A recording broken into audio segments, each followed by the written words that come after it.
What's going on, everyone? Welcome back to the M2 podcast. I know I don't normally do the intros here. We have a Mike over here that normally does them. But this week is a very special episode for you. We have a very special episode on top of what we normally do. We have another guest on, the second guest of the show, my good friend, Preware. I've known him for, a little over a decade now. We sat down with him.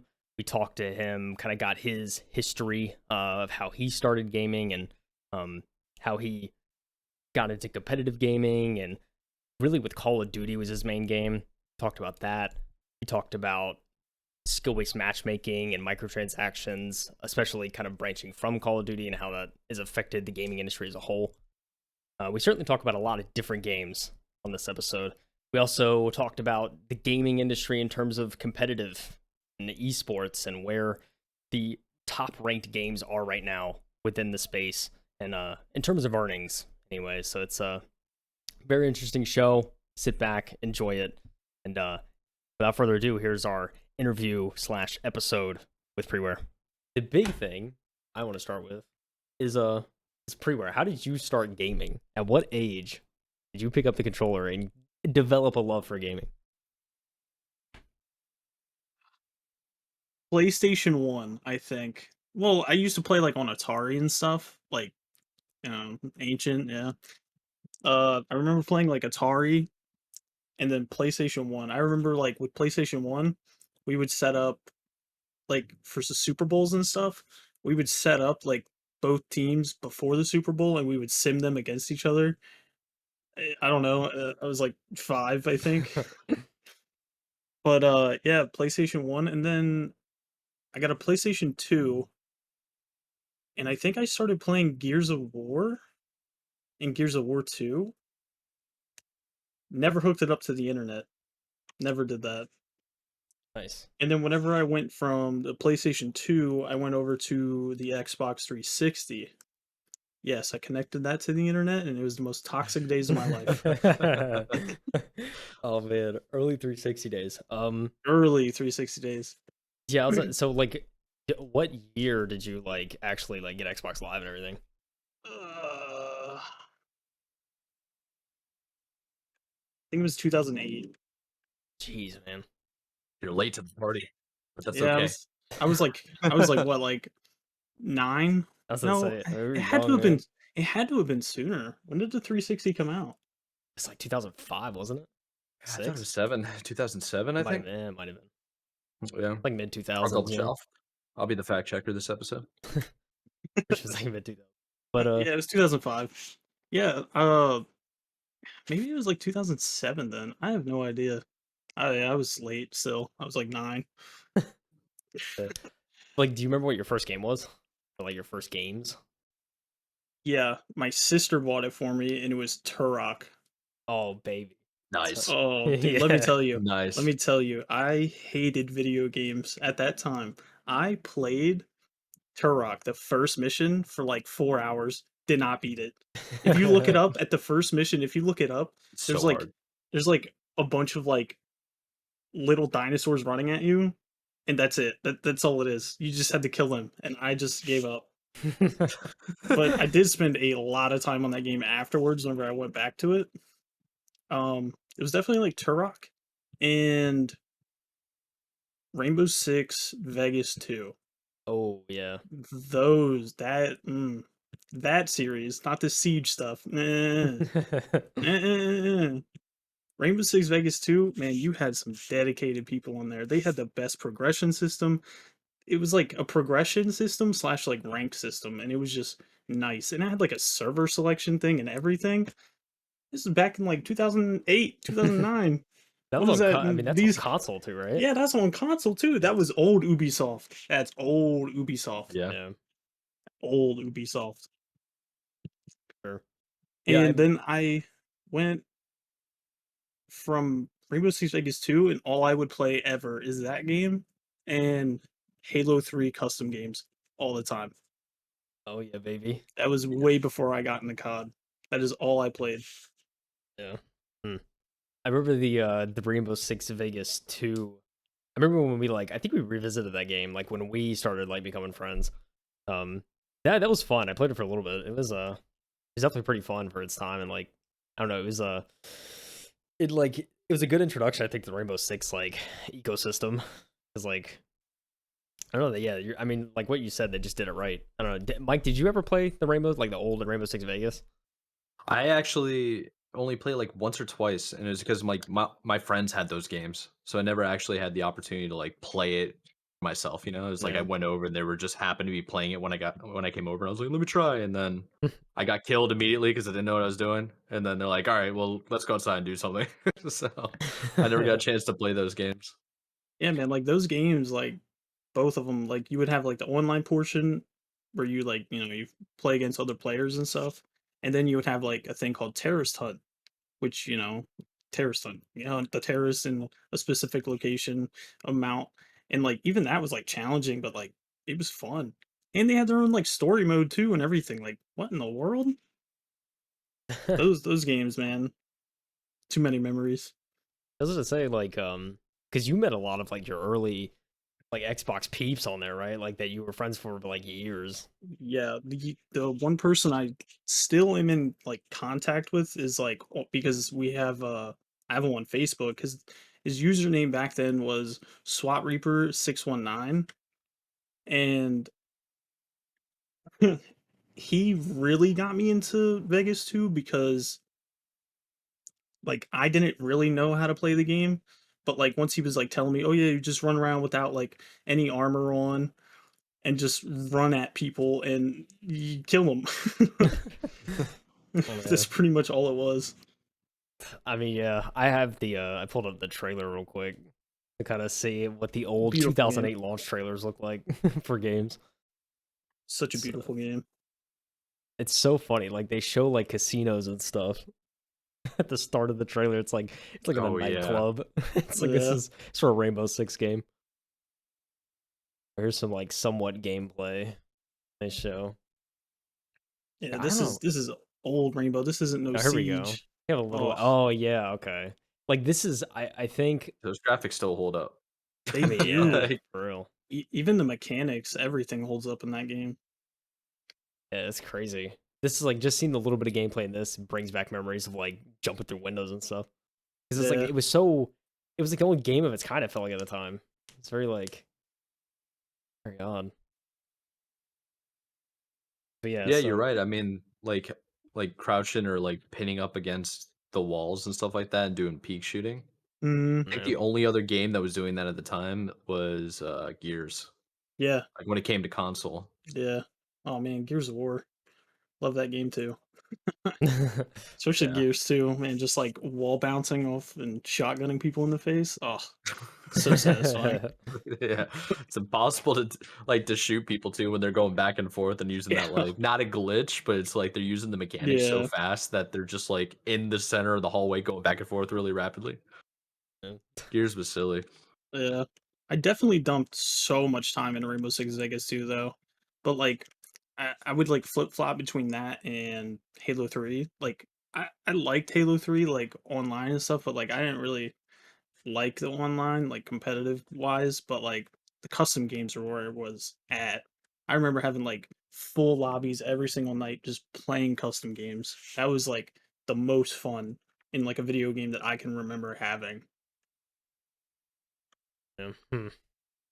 I never like I didn't have a chance to really like get into Halo 3 because like I think I got Xbox Live like it was I was really late to online multiplayer. I think it was like 2011 was when I got Xbox Live. I was like super late, and so I never like got into like Halo 3 or any of those games. I remember like in middle school, like people would always I had a bunch of friends that would talk about it like playing Halo 3 and how much fun they were having and stuff. I was like super jealous because like my mom like was she when she raised me she was like very strict about like M-rated games, especially like when I was in middle school. So she wouldn't let me like play even Halo, which like I mean like is that does that deserve to be an M-rated game? Like I would always like debate that. Like it's I feel like it could be like teen and I mean and of course now it's like Halo 5 was rated teen and like I think Infinite's teen, isn't it? I don't really Yeah, it know. is. It has to do with the blood though. Yeah. I mean yeah, that Because was like the nothing's only really reason. changed since the game. It's just blood now. Um, yeah, Halo 3 had a lot of good custom games in it because like it was a sandbox, right? So the Yeah. Forge allowed you to create whatever map you wanted.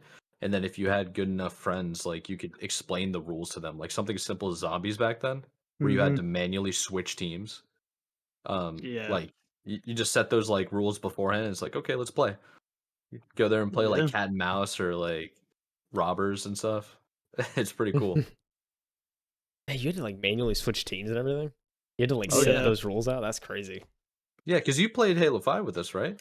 So when you die in like Halo 5 for zombies and stuff like that, it automatically switched you over to the Flood, right?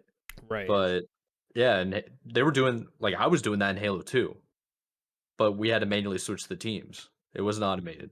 Yeah. So Dang. it was a lot of fun. System wasn't in place. Oh Yeah, yeah. Definitely not. gaming's come a long way. That's for sure. Oh, absolutely. In a wrong way. I mean, it's come. It's come very far in some ways, very far. Maybe not in some ways, depending on how you look at it.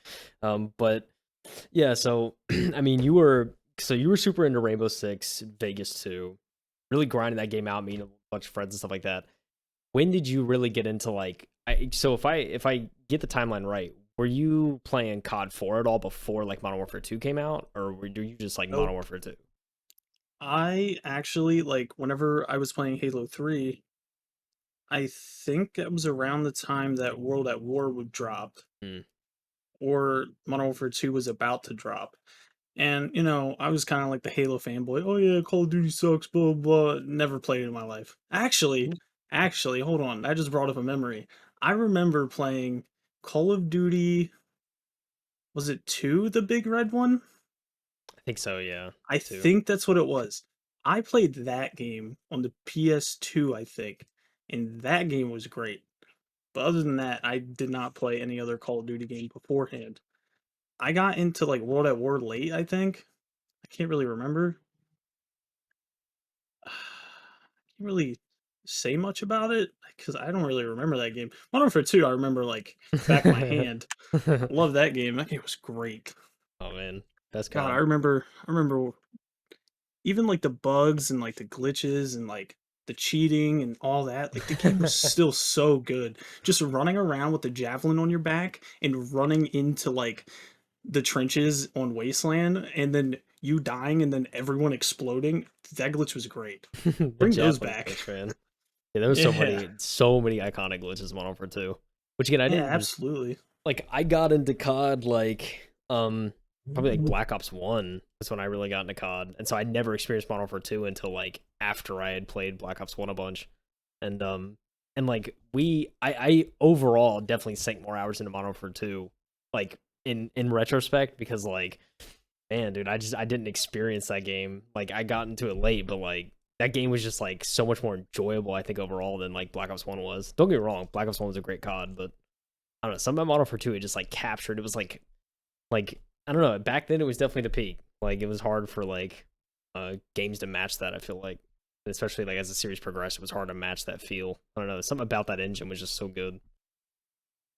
Yeah, Modern Warfare 2, they didn't miss. Like everything hit. The campaign was sick.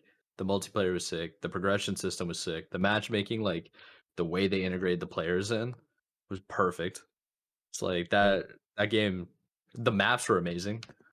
That For might real. be one of the best that might Yes, be one of the best shooters absolutely. to come out in a long like it's definitely my favorite COD of all of them. Yeah. Yeah. Like for sure. Yeah, Yeah. like with this year, it being Modern Warfare 2 and them remaking it on this new engine that they say, I have very high hopes, especially with the news that dropped like a week or two ago about how COD is going over to like their 2-year thing. And Modern Warfare 2 remake slash remaster, whatever they want to call it, is going to have a 2-year lifespan. It's 50-50. Could Yeah. be great, could be bad. Yeah, we'll see. It's a new engine, right? Like I think it's still gonna be on the Modern Warfare 2019 engine. So Yeah, like I but mean, new or yeah, I guess. I mean it's yeah, I mean I have high hopes, I think. I mean as I have much high as hopes for I the campaign. yeah, I mean campaign's gonna be great. I have no doubt about that. Especially if it's anything like kind of like I don't know, I guess is it like a remake or like a reimagining? Because I know Modern Warfare 2019 wasn't it kind of like just a I don't know if it was another take, but I didn't play it, so I can't really speak much on it. But I mean, did either of you guys play it? I mean, 2019 yeah, Warzone, what it was called. Yeah, I played it. It was a lot of fun. I mean, the multiplayer was probably the best aspect of the game. I enjoyed that more than the actual Warzone aspect. oh yeah, and like the story mode or whatever. Because I heard the story was Yeah. really good in 2019, right? the story was really good. Yeah, yeah. I don't know. I It's may have to go definitely back. more of like a reimagine though. Yeah, I may have to go back and like play it because I heard the story was pretty good, and especially in prep for the next one. Yeah, hopefully I don't miss on this one. Yeah, I mean, we'll definitely time will tell, I guess. But yeah, Modern Warfare 2, Black Ops 1 was great. Black Ops 2, I think, is oftentimes when people look back at the span of Call of Duty and like the life, or I guess the entire career of COD. That's like Black Ops 2 is another COD that people oftentimes some people even refer to as the peak of the series because it was and it was a great game. I think for those who played Modern Warfare 2, maybe disagree probably to a certain aspect, at least in my mind, because I'm just like so biased on Modern Warfare 2. But Black Ops 2 I think was still a great COD, and I loved the progression. I loved the league play probably more than anything. That the ranked play in Black Ops 2 is the best, I think, in my opinion, that's come out so far.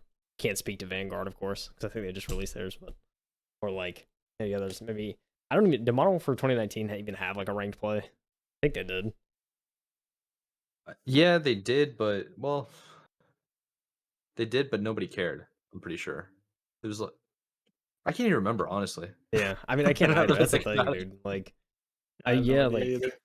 I mean, yeah, I don't know. COD nowadays I've definitely stepped out of. I haven't played. I played Vanguard maybe 30 minutes.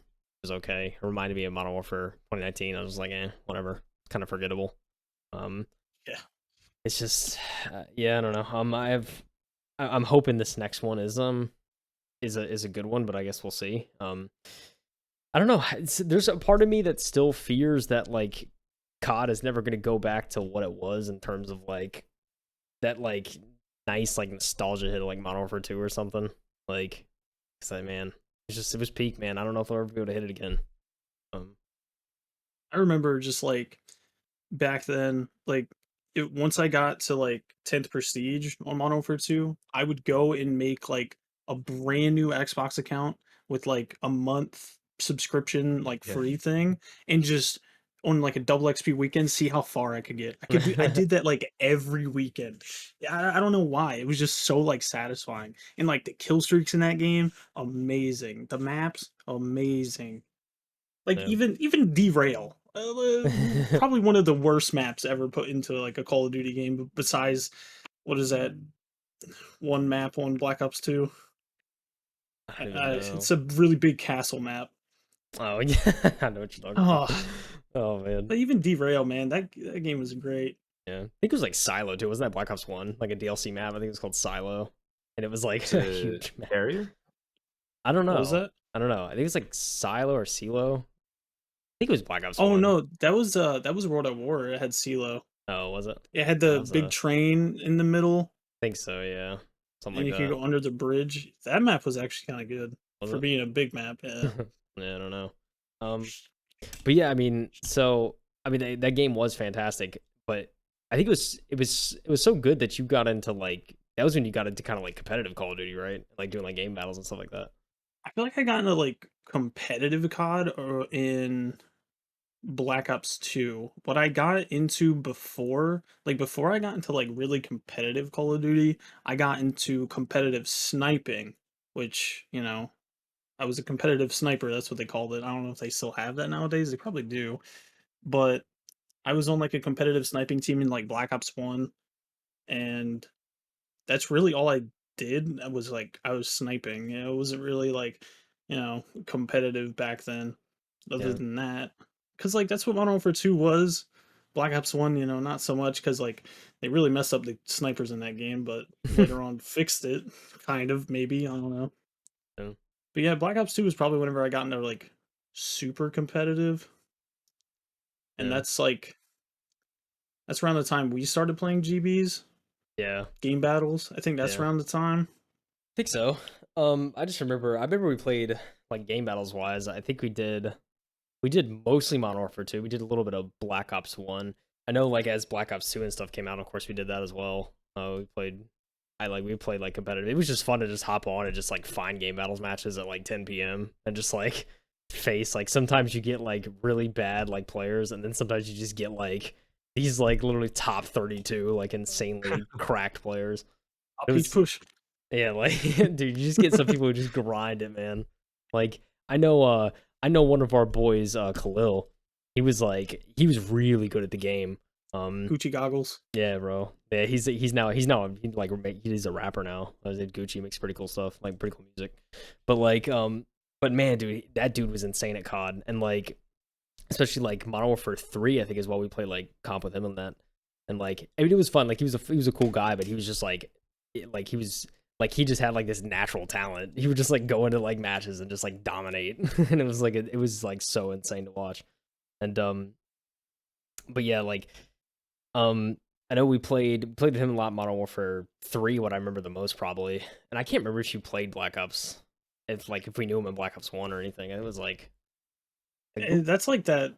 That's like the gray area because like I don't really remember much from Black Ops 1 other than like just sniping all the time. yeah, Because I don't think I really played like GBs back then on that.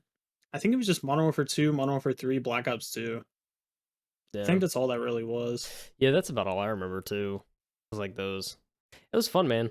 Um yeah, I don't know. I haven't like I've thought about it maybe checking like nowadays, see if like game battles is even like a thing anymore. Like I don't even know if that's like you could just Oh, it pick up is, you just like but pick up it's matches and stuff like that. yeah, It is, but it's you not can as still do popular. that. Yeah, Yeah. it's just me. I mean, you got Yeah. so many sites out nowadays. Like That's true, Yep. you yeah. know, like you got UMG, you got all the other like third Mhm. party like sites and stuff. You got Twitter tournaments and stuff like that. Like Yeah. And you got like Yeah, FaceIt too. I think the real thing, yeah, that's what I was gonna say. I think the real thing is like the uh the developers create their own leagues now. So there's no real sense to go do game battles when the leagues have their own online websites where you can go compete. Yeah. Like Face is now partnered with HCS, for example, and I'm pretty sure isn't like League also partnered or like Valorant or CSGO is partnered with somebody as well Yeah, I'm not to do sure. a league. But yeah, I mean that would make sense. I think Counter Strike's spawn or I think they're with Faceit as well. Yeah, Yeah, that makes But yeah. sense. So it's like Valorant might be game as well too. battles. Game battles was like the best way to do pub games, like with just random people that you can find. Yeah. Because I Yeah, know like CSGO has like what ESEA or something like that. What's their like client where you can like get like yeah, that's what it is. yeah, you can get like insanely high tick servers that you can't get on like just regular matchmaking. And like people will go on there to compete and stuff. It's like and like people like will care about that rank more than like the actual like in game rank or whatnot. It's crazy. What other games did you compete in?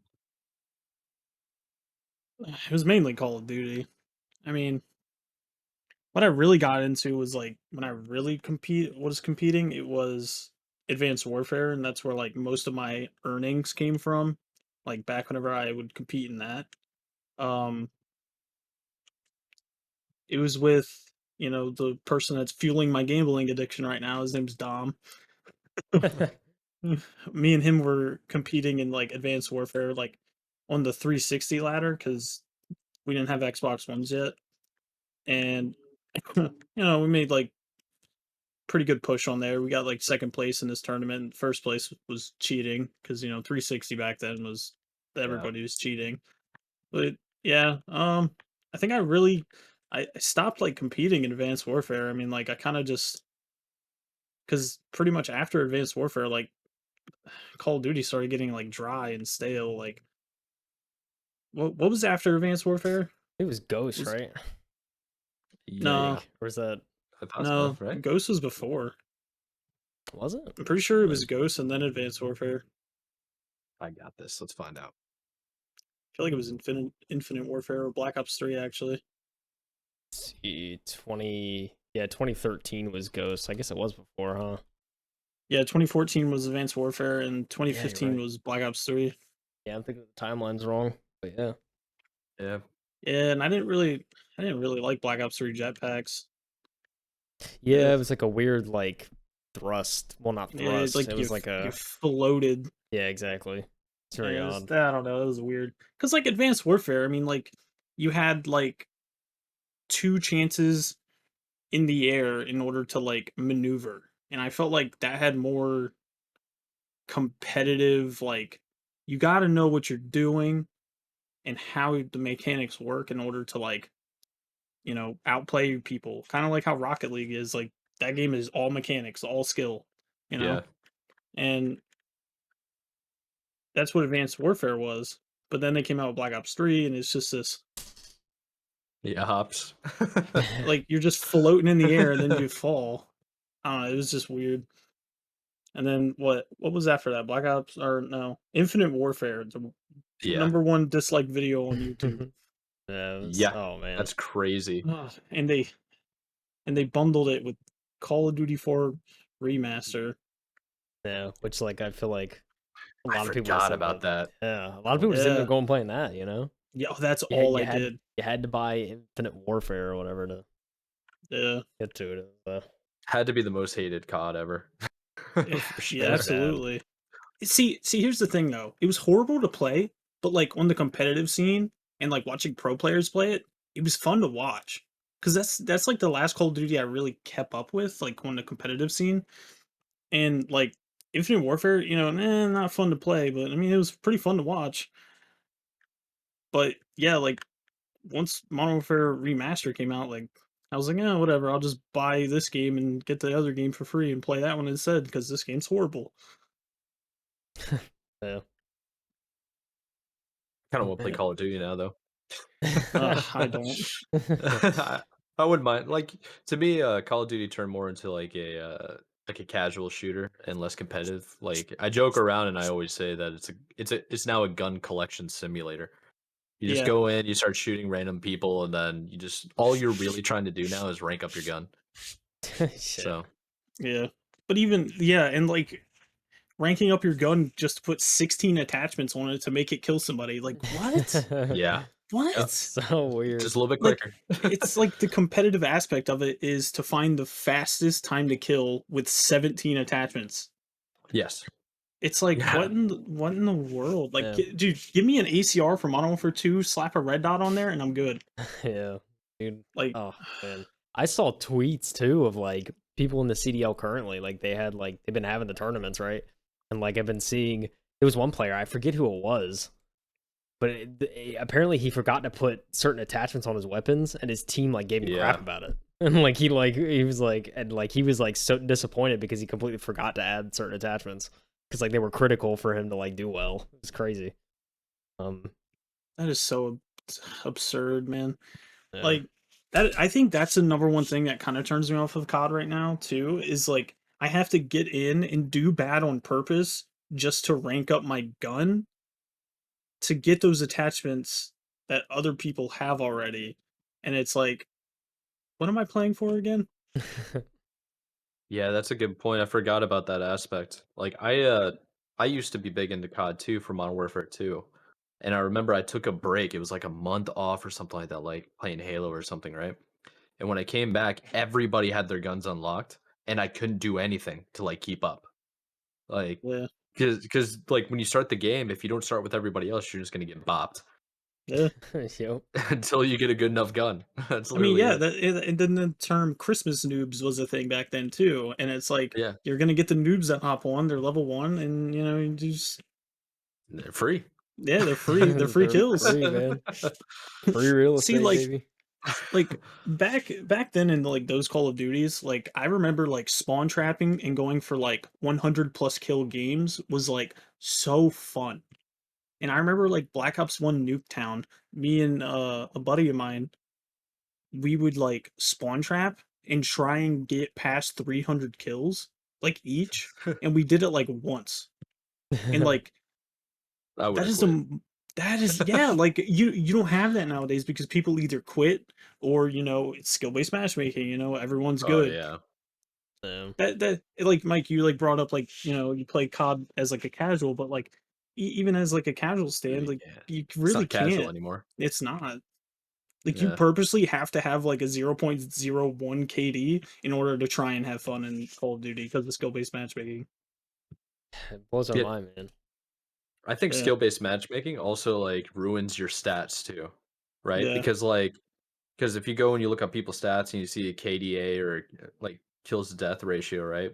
It's not going to be the same because they're pairing up against people of equal skill. So everybody should have the same KD eventually, yeah, right?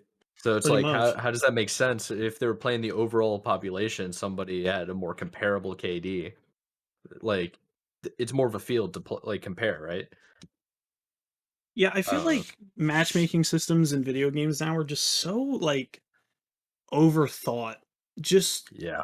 get a simple system of taking this group of people with this group and put them in a game and see what happens.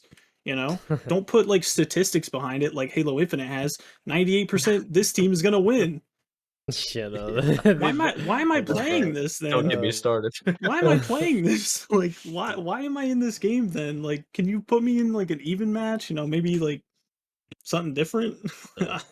That's what Dude, like it's too overthought. Just have the peer-to-peer connection, put them in, boom, done. yeah.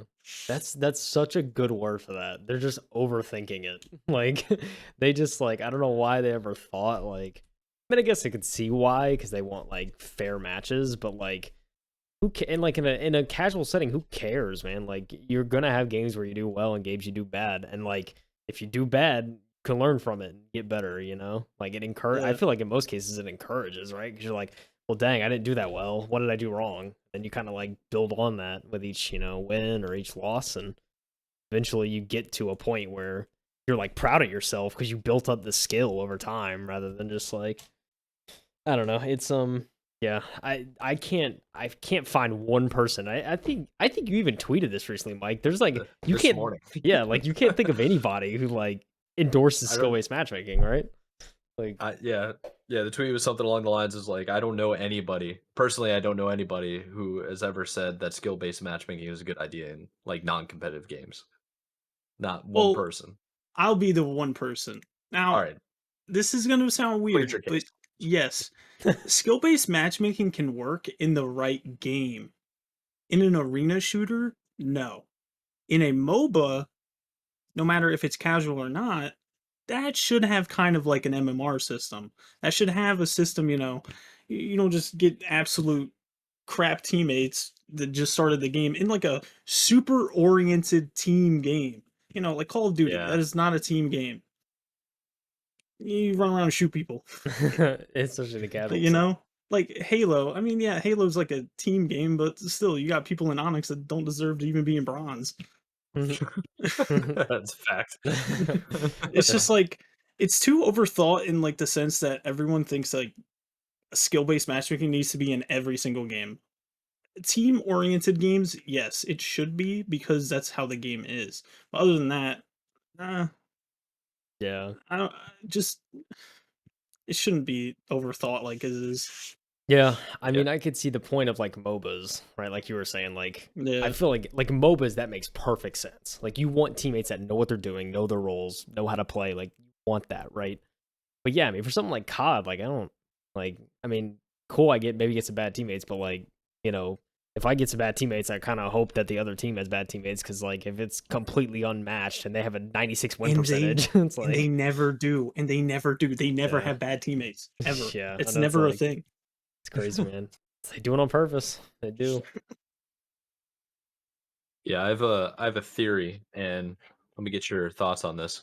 So the theory is that skill-based matchmaking is in the game to basically give you a win percentage of about 50%.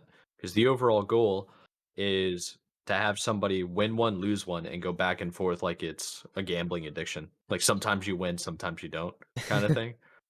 And if you win too many in a row, you're gonna lose a bunch in a row to get that clean 50%. Yeah, So I pretty think they're much. using like lottery gambling psychology in video games now, especially when it comes to loot boxes and Yeah, stuff like definitely. that. Yeah. So I mean, that's a theory I had. you brought up like the psychology thing, and they for Infinite, I know I'm bringing that up a lot. They actually hired people like that what are they called? Psychiatrists? Am I saying the word Psychiatrist, wrong? like psychiatrist. Psychiatrists. Yeah, that big word. But they hired those people for monetization in the game to see like how people would buy things and how to make them buy things. Yeah, to It's like see messed up. patterns and stuff. But Come on, Yeah, man. yeah, yeah, marketing 101 though. yeah. Yeah. Capitalism, ruiner of video games. Yeah.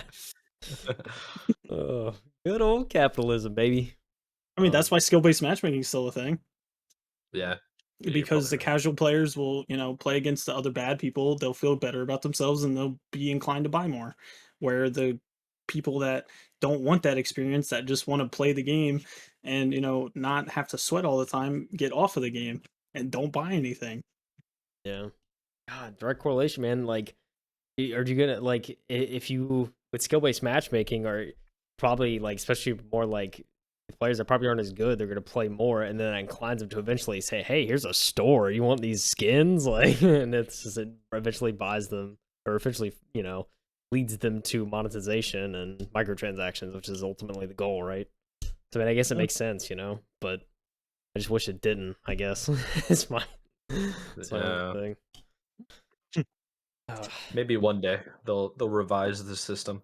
Maybe. I mean, I I feel mean, like they, it's got to be a better solution, right? I would think I that mean, they can. went from, we went from,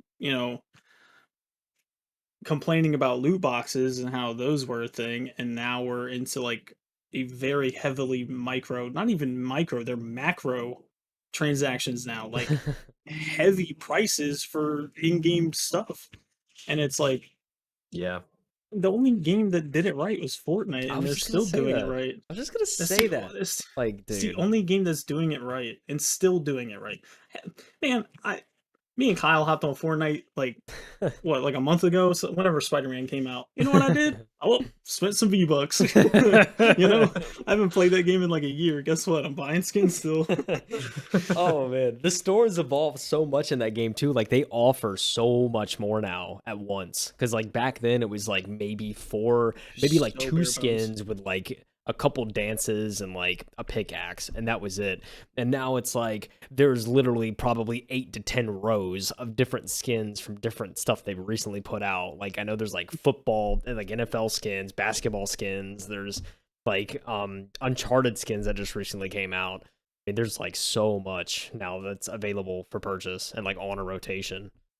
They've like involved it and kind of just made it better because you just have more options now, and like they know people spend more money if they find something that they finally want. It's like you don't have to wait like a day for it to change and like a week for the main skins to change.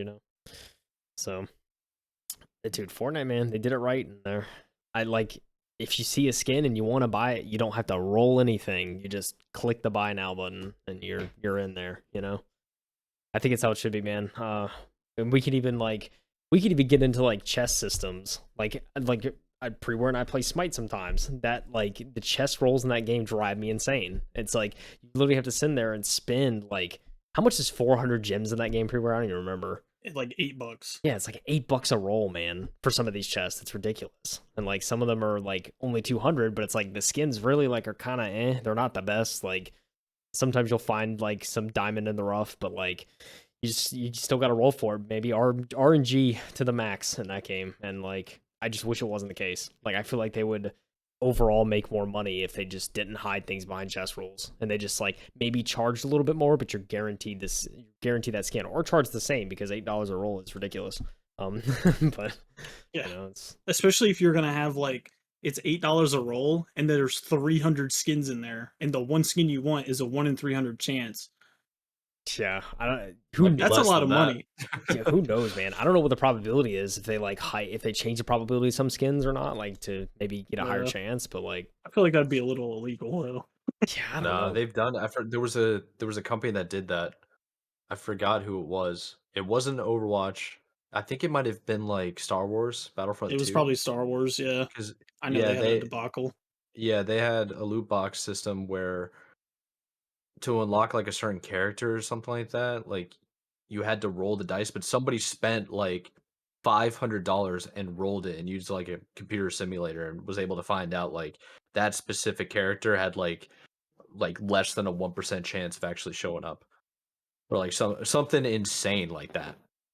I Yeah. forgot exactly what it was, but it was so egregious, and it hit all the headlines. And then EA was like, "My bad."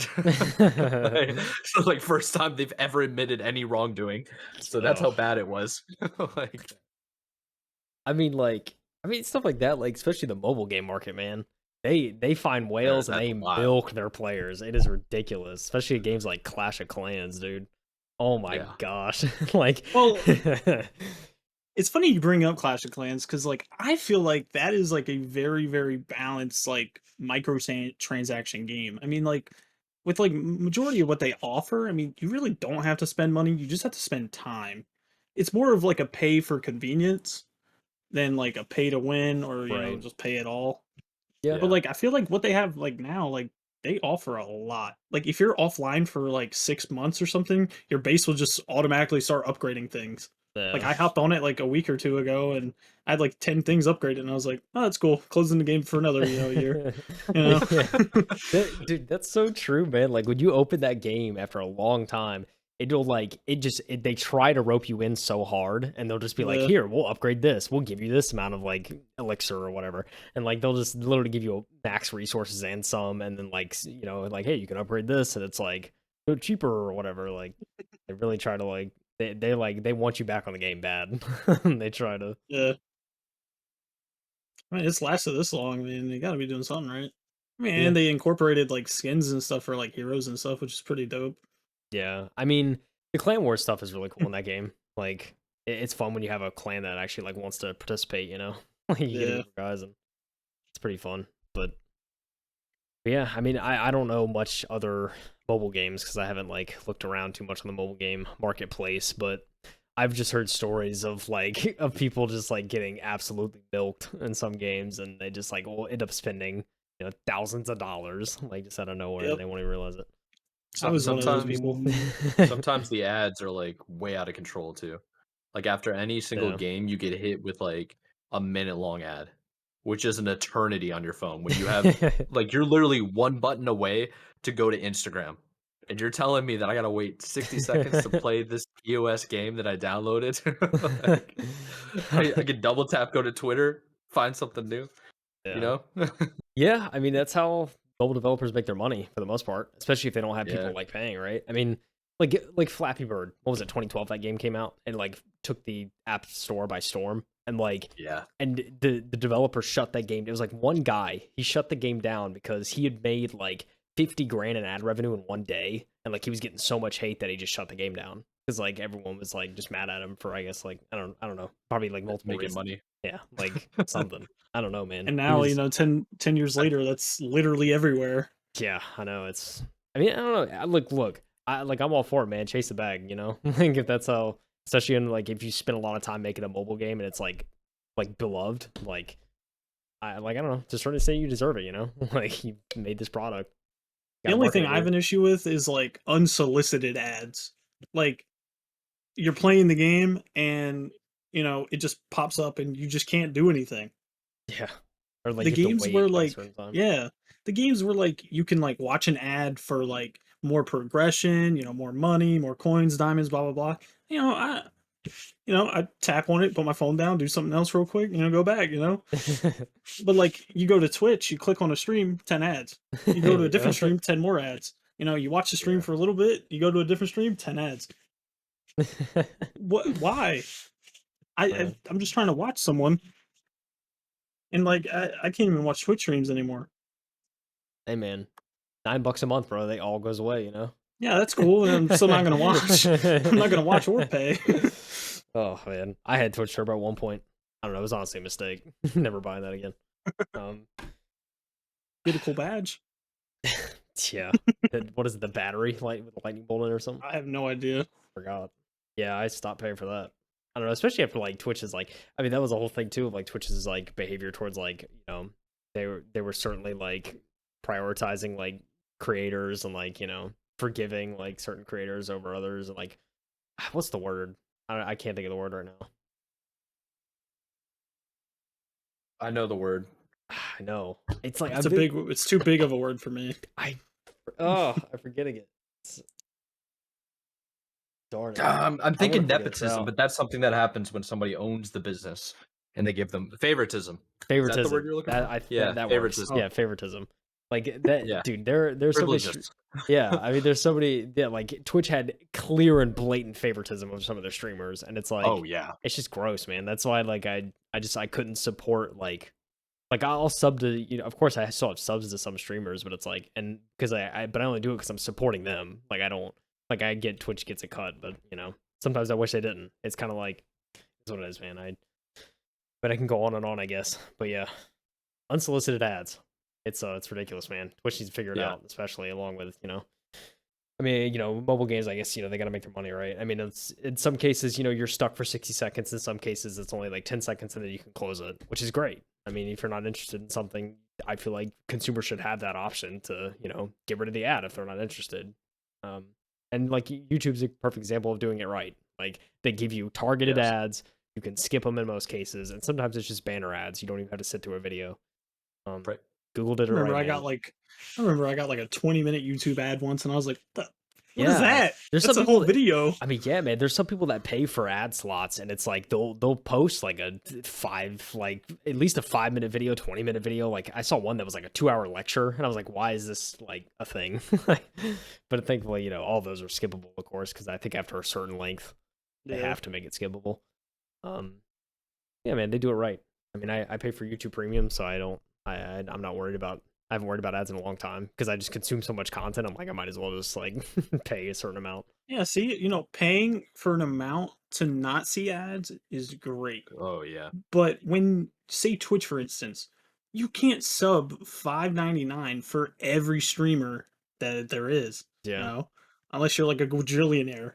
You know, and got it's that like, money. why do I gotta watch 10 ads just to watch? You know, like Just so I can someone see play a for game. for 2 seconds what someone's doing.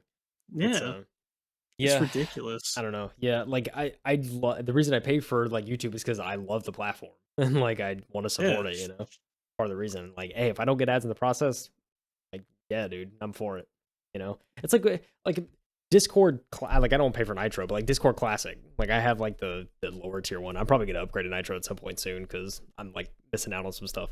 But like, I mean that like I wanted to pay for like a Discord subscription service back in like 2017 whenever I was like started using and I got my PC, I started using it a lot.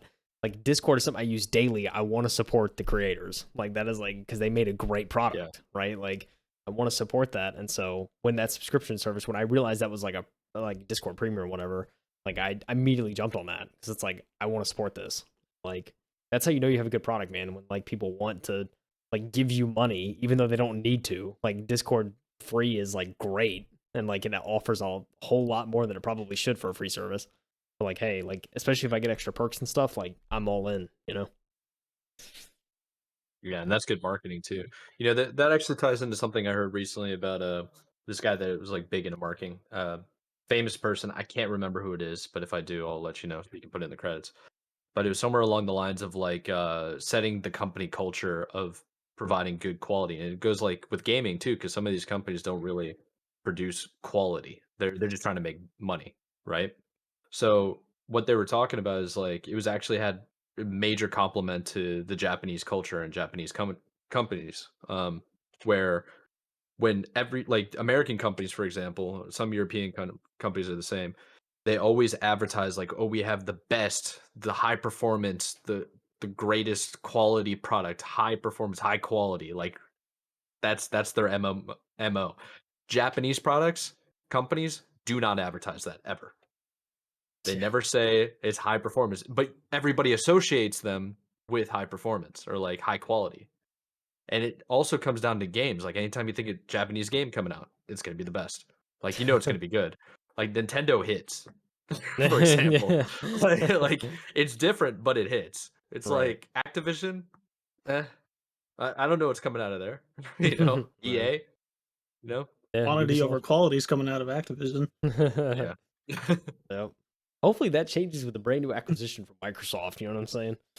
yeah. Can only I hope, mean, man. look at Infinite, and they're under Microsoft, and it don't look so good. I mean, yeah, that's another thing too. Is like, God, man, like with those, with the way they especially with 343. Like, I don't necessarily want to blame that on Microsoft. I don't know what's going on there. There's probably a lot of things that probably contributed to that. Like, what ended up coming out of that. Well, I mean, Microsoft uses 18-month contractors, so I mean, it's kind of their fault.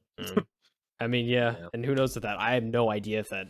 I'm sure that correlates to other studios, right? I feel like that's a Microsoft practice. I need to read Yeah. more into that article. I'm pretty sure that was like a thing across like other studios. And like, it's Microsoft. They have unlimited money. Why do infinite servers Yeah. suck?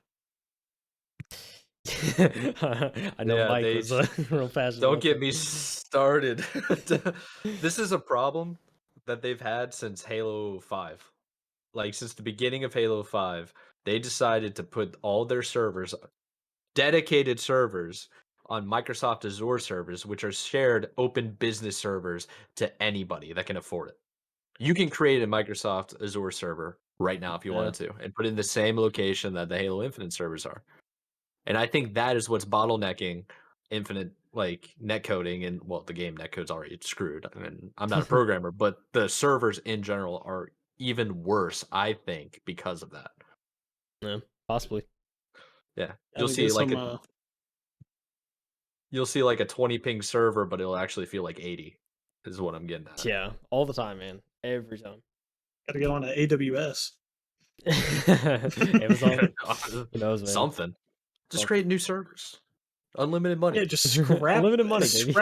scrap that and just rebuild it better. Yeah, just make it gaming studio servers only. Right?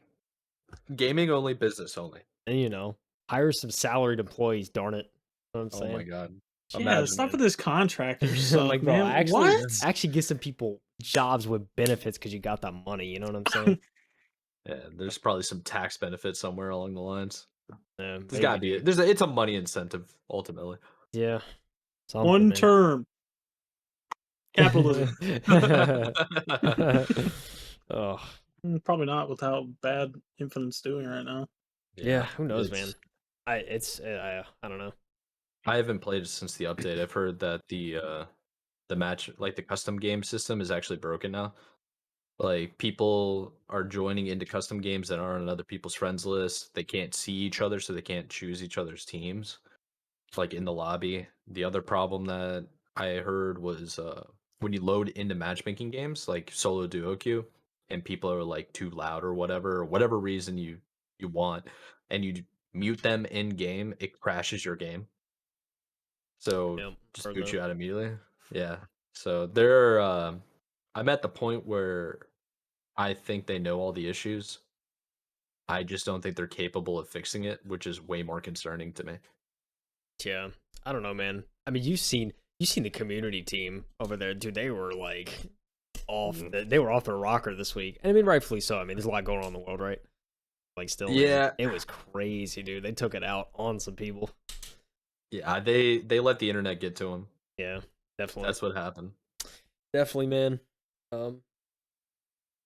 Cause yeah, I don't know, man. Like I see Infinite and like how much it just gets broken and stuff, and it's like I just go back to like the 18-month contractors. Like I know, like I used to like make like Minecraft plugins and stuff, and like I remember like I look at my code and then I go to like someone else that kind of did the same thing, and I'm like, they did this Huh? better but shorter, but I don't understand it, Yeah, you know? Like, mean, but I'm bro. like, mine works, so I'm just gonna go with it. bro. I mean, this is the thing, bro. Like, when you have a code base, that's as big as an entire video game, right? And you're brought onto the team. You know how long it takes to just learn what the hell is going on? Like, months. Like, Yeah. like you're there for months, and you're like having to have meetings with the old people. If they're still there, you're having to like have meetings with people, and if they're not, it's even longer because you get to figure out what's happening. Like, if you don't, Yeah. if there's no like roll off, then like it's bad, man. Like, it takes so long to just figure out what's going on, and like it's just so much wasted time. Like, and then it would explain why it's probably in the state that it's in. It's because they just didn't have a solid development cycle going. Yeah, And, like you know, six This years. thing, dude, if they had salaried employees working there all the time, the game wouldn't be like this. I'm sorry, it just wouldn't. Like, it's definitely frustrating. I always come back to like little things too. So Halo CE was made in 9 months. Halo 2 was made in 18 months. And you're telling me Halo Infinite launched that broken with that little content? Halo 2 launched with a better friends list. Like, 6 that's years. crazy. Yeah, 6 Crazy. years. And that's without me even saying that Halo 3 took 3 years. Dude. Yeah. Yeah. Yeah. Come on. It's the contractors, man. Like a year and a Crazy, half you man. have to learn what you're working with and work on it and build off of it. Yeah. Like you can't do that, you know? Like that's like how many cycles is that in like 6 years? Like 4 cycles, 4 teams that you would have to cycle in. That's More than that, minimum. right? Because That's minimum. they lost some people by the third iteration of a team. Yeah. But People I'm just coming saying in. Not, minimum yeah. 4. Yeah. You're right. Like that's a lot of people like Yeah. That's a classic businessman decision. Somebody that never coded, not an engineer. capitalism. Yeah, not in their life was just like, we can save more money with contractors. And then some engineer in the side corner was just like, it's going to be a little bit challenging for them to learn. It's just like, then we'll hire people that can learn quickly. And then they never talk about it again. Yeah, I mean that's what Microsoft is known for. Like they want to Crazy. do contractors because they don't have to offer health benefits. Yeah, That's I mean, where they're there's saving money. yeah, I mean, there's a lot of cost in that, right? Especially Yeah. especially from a business perspective. Because like, I mean, you have to pay for those premiums too, and like the business eats. They are the ones responsible for what is it, like 80% of the cost. Like when you bring on like a health provider. Well, they should It's a be, lot of money, right? man. I mean, yeah, it's should. Microsoft. They have unlimited money, they bro. definitely Like, should. I'm definitely not arguing against that. Yeah. Like they 100% should be like putting up the same, if not more, than probably most of the companies out there. Like it's Microsoft, dude. Like, Yeah, like, what are you going to do? Everybody has a PC and it runs on Windows, except for Apple users, but come on. like They're bro, more like than that. Linux. like dude, they're Yeah, that's true. That's true. But nobody really knows Linux, to be honest. Like, people know it, but they don't know how to use it. Yeah. yeah. I don't know, man. There's just no excuse for that kind of stuff from a company like Microsoft. Like, how many times like I can go and Google the revenue, and you could just there's your don't want proof they have the money, dude. Well, There's yeah. your proof. Look at their Game Pass like subscription a month. It's making more than Xbox Live Gold ever made in Yeah. a month. Like that's crazy. It's what 25 million subs. They're like Yeah. Microsoft's like it's crazy. Microsoft's got to be the most profitable company on the planet. Oh Dude, yeah, Game next to Pass is- Apple. Game Pass is so They're good. more than Apple because they got to be more than Apple. Right? No, Apple has $1 trillion market share, so I don't think Microsoft's got up to there yet. Yeah, Apple Apple's got revenue. 57.4 billion in profits. Apple or Might have a lot to do with investments too. Apple does. okay. What about Microsoft? 57. Let's find out. Microsoft's a strong second. Net income 44.3 billion. Sheesh. Oh, I saw 8.9 trillion, but that's in Japanese yen. Yes, yeah, that's it's in yen, yen. not US. Yeah, Never that's mind. monopoly money. I would love to go to Japan. Side note. Yeah, It's a cool place. definitely. I'm trying to go there one day. They open up their borders, man. Yeah, I think when it comes to this whole capitalism stuff, there's got to be a correction, right? Because if they keep pushing out trash products, eventually people are going to look elsewhere. You know, But for a different product. where else are you gonna look? More capitalism? Yeah, sure. I mean, Better, in the better US, capitalism? Like I mean, think about it this way: Intel got lazy, Yeah. and they didn't really innovate or put any type of like investment back into their like research and development team R&D. And AMD caught up with them and basically passed them on performance and price. So like people are buying AMD, and AMD, like last week I heard or I saw an article, I don't know if it's true now, but last week I saw a headline that said that AMD is now worth more than Intel, which is pretty bonkers because Intel's been nothing but king for like 20 years. Yeah. So it's like these companies are getting lazy, they're not indestructible. Like we've seen people go under. I will say, man, looking at the recent Intel chips that came out this year, man, I'm like, whoo, yo, when I gotta upgrade, I might consider Intel. Like the price on some it of their turned up. chips now, it's crazy, dude. Like that competition set in, especially this Oh, year. yeah. Oh, dude. They Yeah, have I think some we were just really like great we were just prices. looking at them, and what did they just release? Like a It's like the 16 core or like a yeah, 32 core? um They're just but- flexing for no reason. Yeah, and it's like not expensive either. yeah, like if you go like I'm on PC Part Picker, if you go to I mean like dude, like Intel, the i5 12 600. So they're on the 12,000 series, 12,000. So like I mean this is 10 cores in an i5 for 280. 10 What? cores. And you go like up to the 3 16 7. core one. Yeah, And like it's a 4.9 gigahertz. yeah, 4.9 performance boost. You go to the i7 12700. This thing is 12 cores, 3.6, 5 gigahertz performance. It's only 390. Even the i9, like yeah, this is 600. I mean, it's an i9. But like still, man, 16 cores. Like it is absolutely insane to me. I mean, even the past Oh, it's generation. integrated. Those are integrated graphics, though. Is that for a laptop? No. No. All chips, like most Intel Oh chips yeah, have integrated Intel graphics. does that. That's right. I'm confusing it Yeah. with something else. Sorry. Yeah, AMD, I don't think. Well, I don't No, know they about the don't. newer chips. I know the older chips AMD didn't. Yeah. But I mean, this is like the 11700. I mean, this is 8 cores, right? I mean, at 5, and it's 340. Which I mean, obviously you want to get the newer one, right? But I mean, All right. still, like, I mean, come on, man. Like, this is the perfect 1-to-1 example of why competition is good, and like what happens when you get lazy. This is the perfect example of it. Yeah. Well, Like, Yeah, because that turnaround happened quick. yeah. Less than 2 years. Yeah. I mean, yeah, because like when Ryzen came out, it was 2017, the first gen came out. Like I built my Yeah. computer with Ryzen. Like I have the first did I. generation. I mean, it's a fantastic chip. It's held up well. Like I got the Ryzen 7 3700X, yeah, and third generation. and I think Good, man. I got it right when it came out, and that was 2-3 years ago. Yeah. And these numbers are competing with it. So Definitely, man. It's I mean, I mean, even like Mike, when we were talking, like AMD, they've taken over the console market, right? Like they're in every oh yeah, console. they own it. Like Oh yeah. like the Xbox, all new Xboxes is like Zen 2, I think. Ryzen Zen 2, like, and all Mhm. PlayStation Zen 2. Like it's AMD, man. Like they've made solid chips. And like they took over, and those consoles aren't going to go anywhere anytime soon, realistically, right? So it's like, People are still waiting on them. yeah, like That's the other thing. they've And Microsoft basically said like this is really their last console. It's not their last console, but you know what I mean. It's like the Yeah. last big console, big release. Yeah. So it'll be I cool. mean, dude, Sony alone 17.3 million units. Like that's what they've sold so far. Like Xbox is what, 10 million? Like Yeah.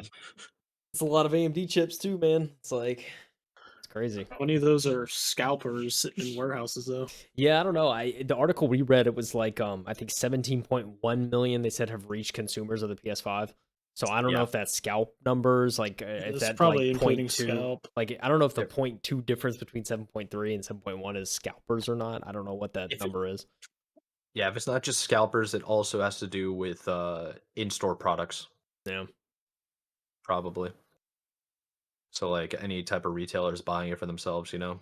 Yeah. Because there are some like local tech stores that will go out and buy those like pawn shop kind of things and then sell them behind counters.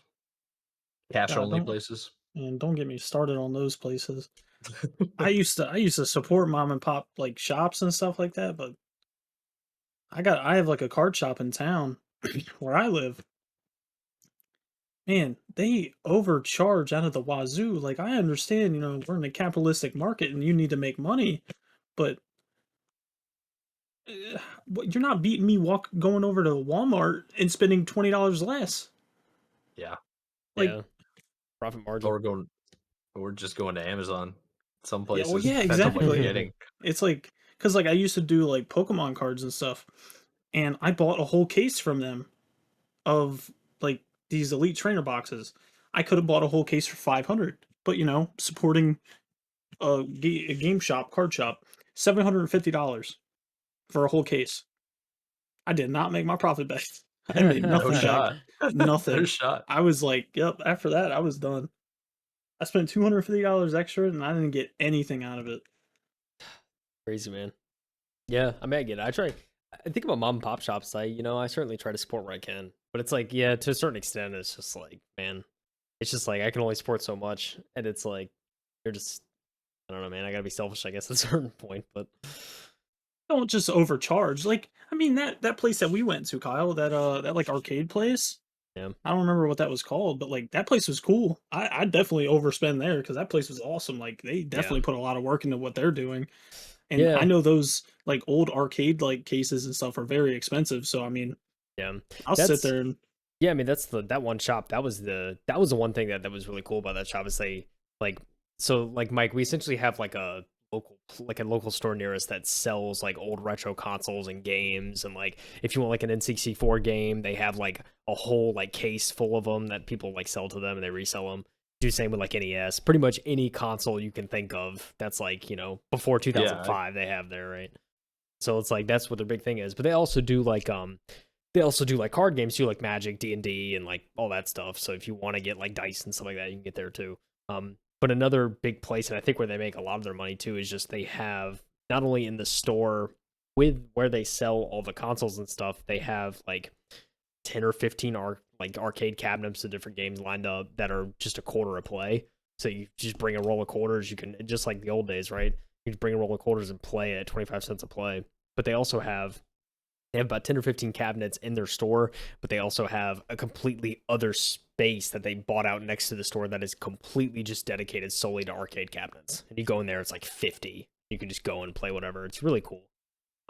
Not many stores I that's feel where all like. their money is. Yeah, I feel like most stores, like there's not many stores, at least in my area, that exist. It's like the best one.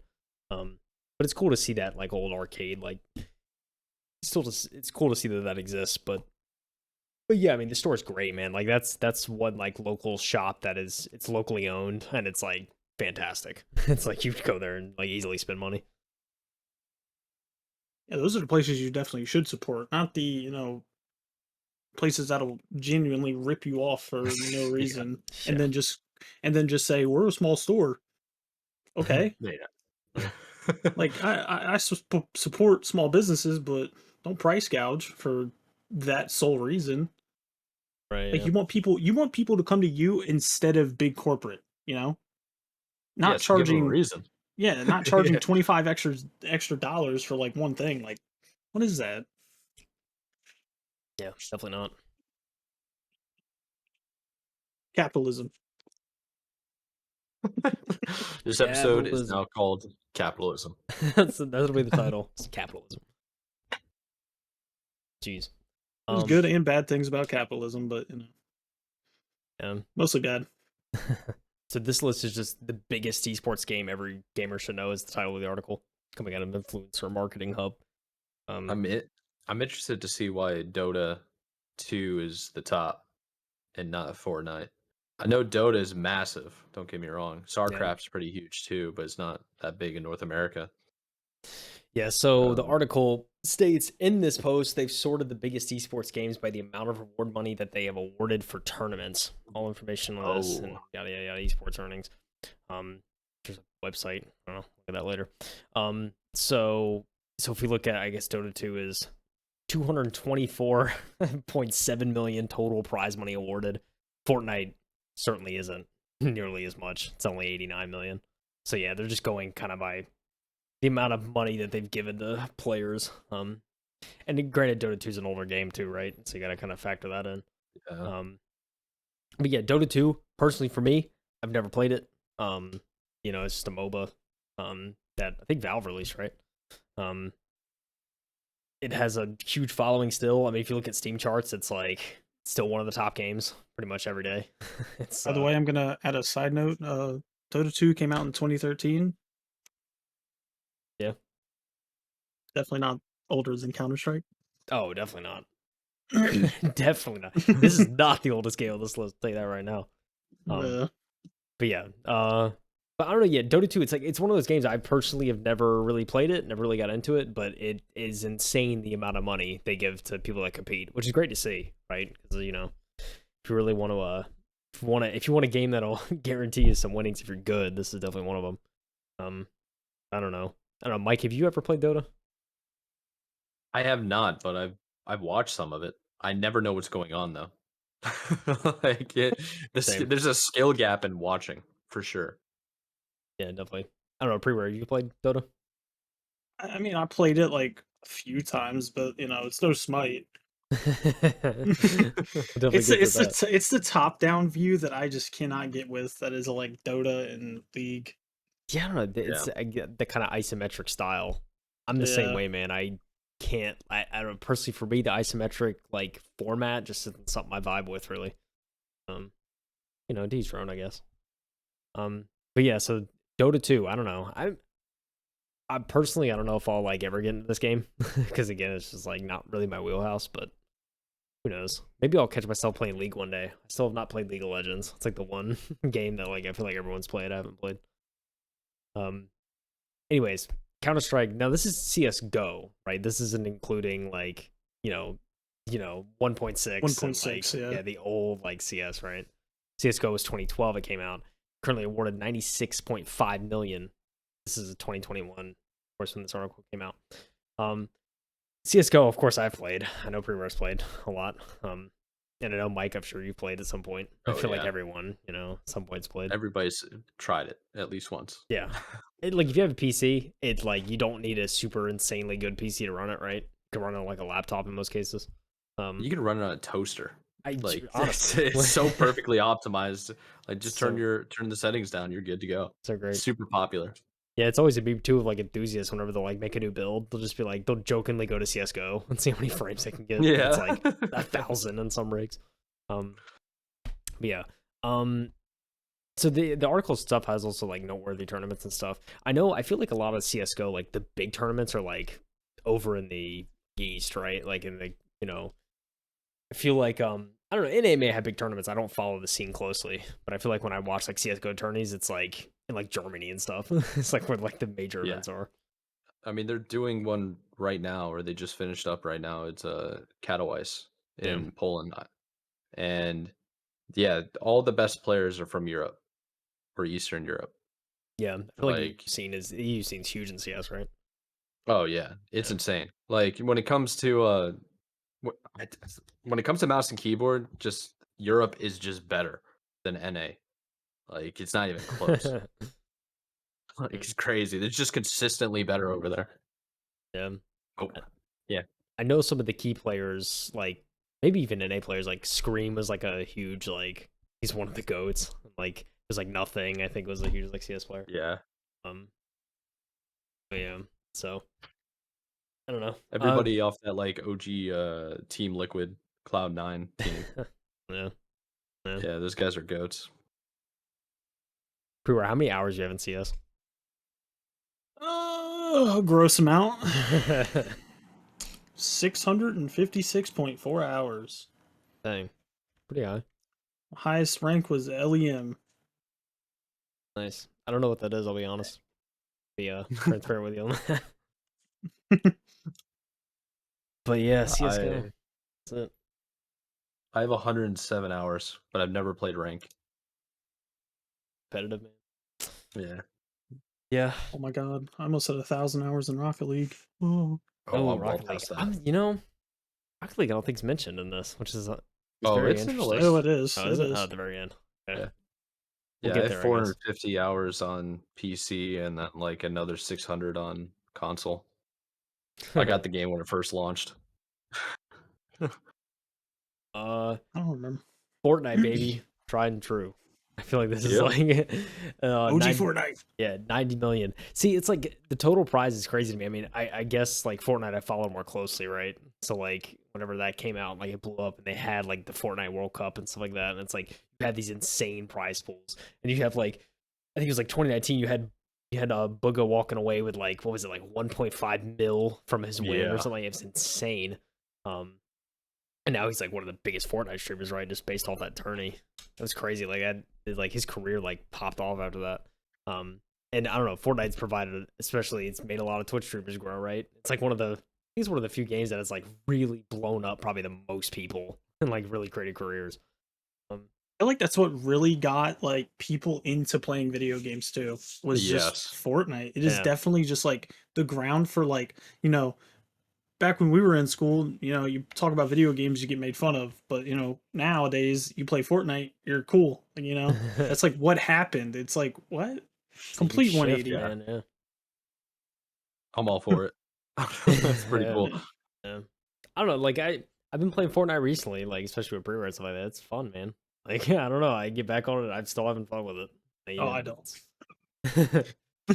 Yeah. I don't know, man. I I love just I just buy skins, play a game, and say, "Oh, this game sucks." it. Try next year. I don't know. Not too much to say on Fortnite. League of Legends, number 4 on this list at 75.5 million total prize money awarded. I've heard of the huge league tourneys, right? Like every year they have insane prize pools, so it's not surprising. Again, I've never played it, so I can't speak much on it. I don't know if any of you guys have, but not much I can say on League of Legends. I just I can respect it, from afar. It's optimized well enough that you can play it on a laptop. I know that much. Um, I played a couple of games of it. There's a hell of a learning curve, and the community isn't that welcoming to new players. Yep. It That's is I an get easy way to put it. that is the nice way to put it. it.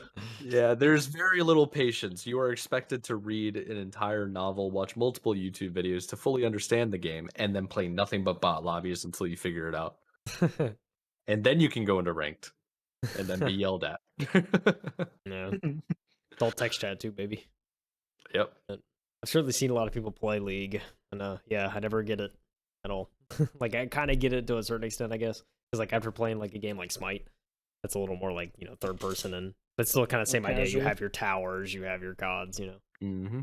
and it kind of can correlate. But yeah, it's huge respect for League, but yeah, it's who knows? I may try it out one day. I'm bored. Starcraft 2 is kind of an old one.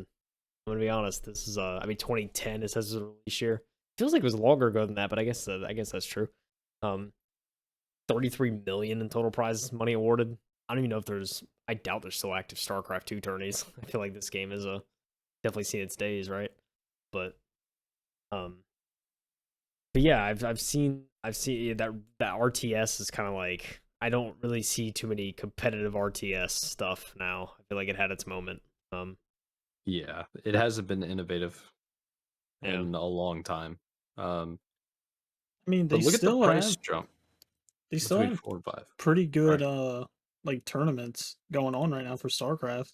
Oh, I mean, I could be wrong. Then again, I was the same thing with like Gears. I didn't know Gears had a competitive scene that was like a dedicated competitive scene until recently. So I could just be out of the loop. But StarCraft 2, not too much for me to say on that. PUBG baby, Player Unknown Battlegrounds. Still going at it. Oh man, still going at Still it. playing it.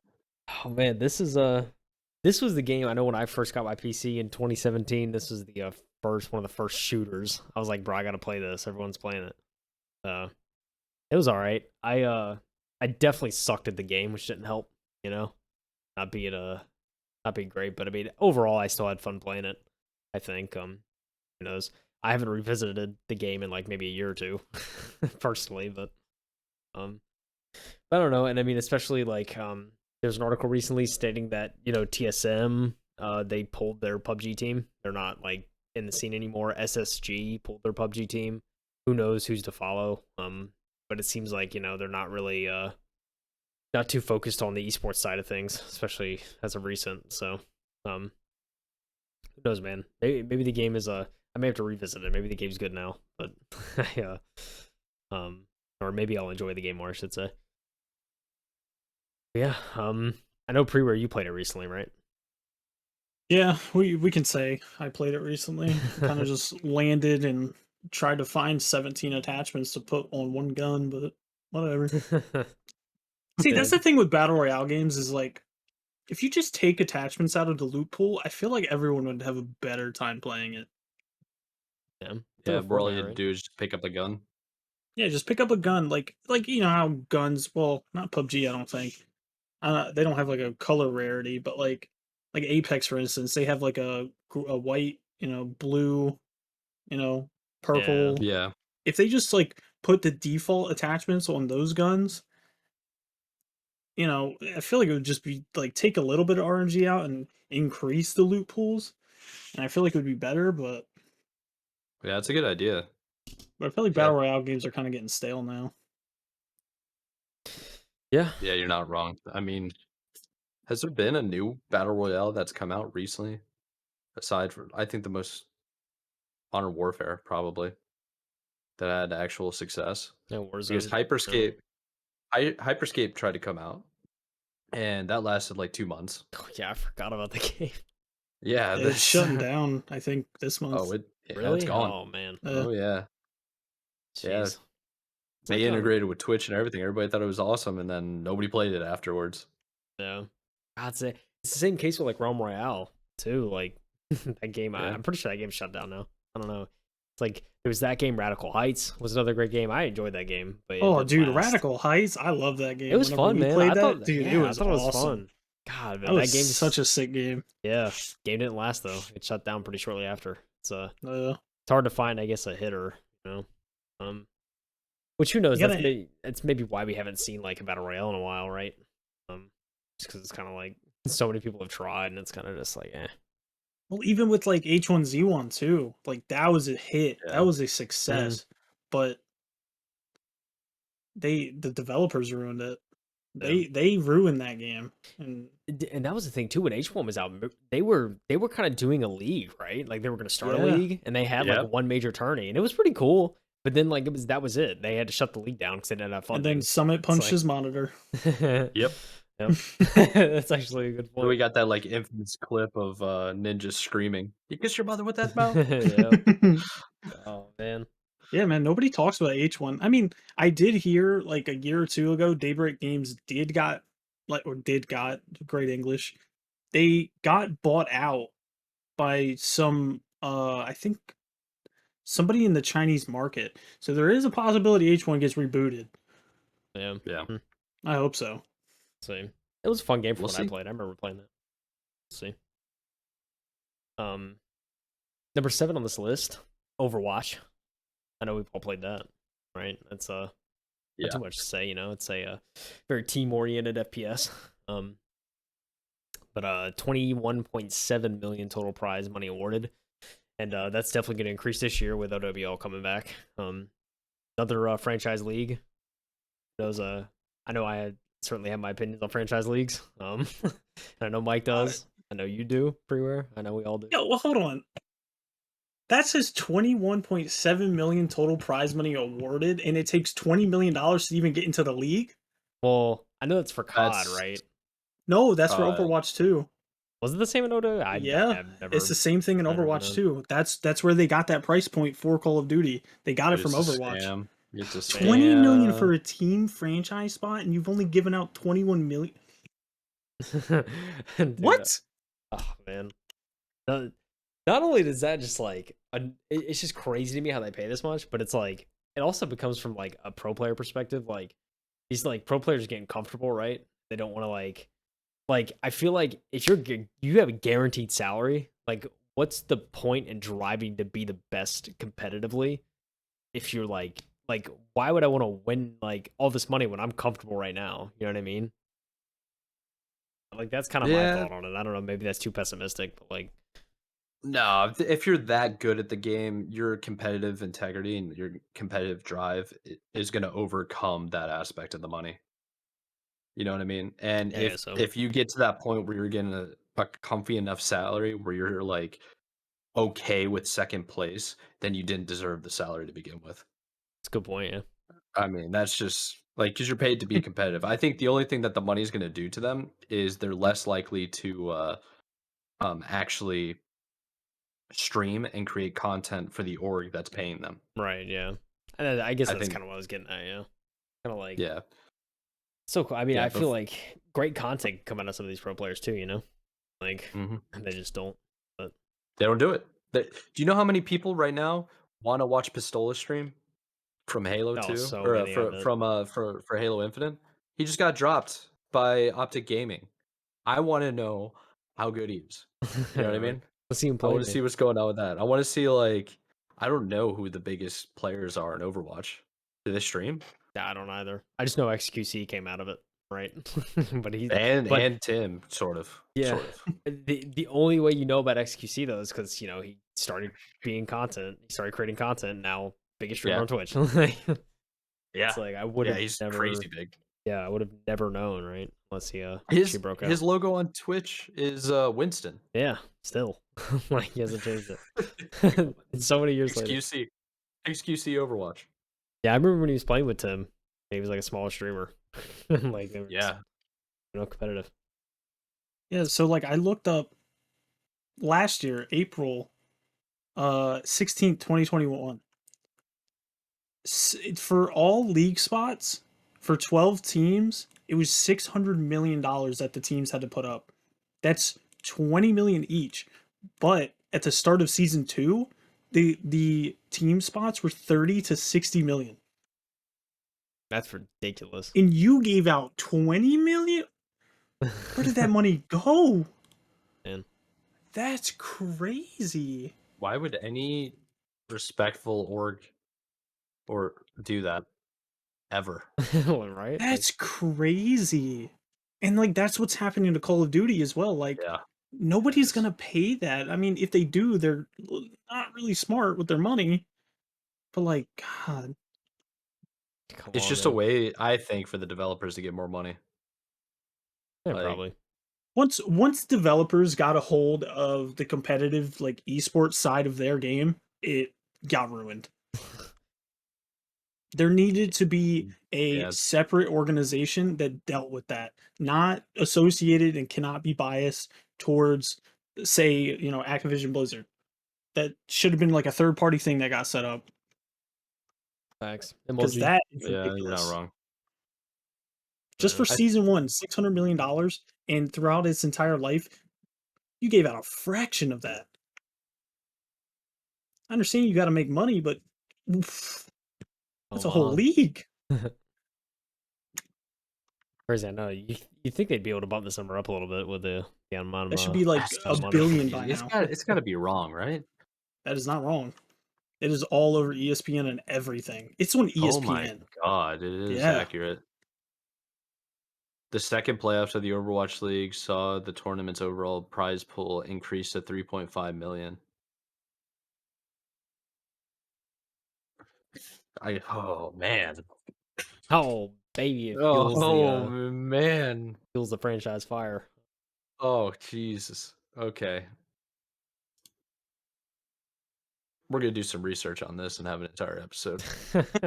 And why Man. why league franchise things are just ridiculous. Oh, it's gonna be fire. It's gonna be me ranting for 45 minutes and Kyle just being like, calm down. I'll I just feel like sit we there. could I feel like we could do that for like 5 hours straight. Just like pretty much just sit here. Oh man. Like I'm an extremely opinionated person, but like I'm really passionate about like video games and stuff. That's why like I'm always just like, oh, hello Blur. Yeah. The focus on your there. hands. But like I'm like very heavily like I'm like harsh on like the reality of gaming nowadays and stuff, and it's like I'm very opinionated because like this isn't what gaming should be. It should not be a business. Like you should make money, but you should not just scam people. Yeah. Like Overwatch League season 1, 60 million. You gave out 21.7 million. What is That's that? wild. Like, come on, dude. What is Come that? on, dude. Ugh.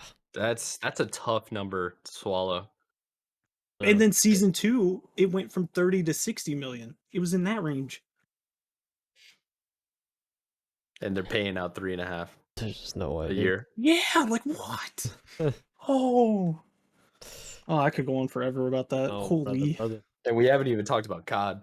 That's why Right. COD's not God, number 10 on this list. And it's been around since like 2003. Okay. Yeah, dude. Oh, it's crazy, man.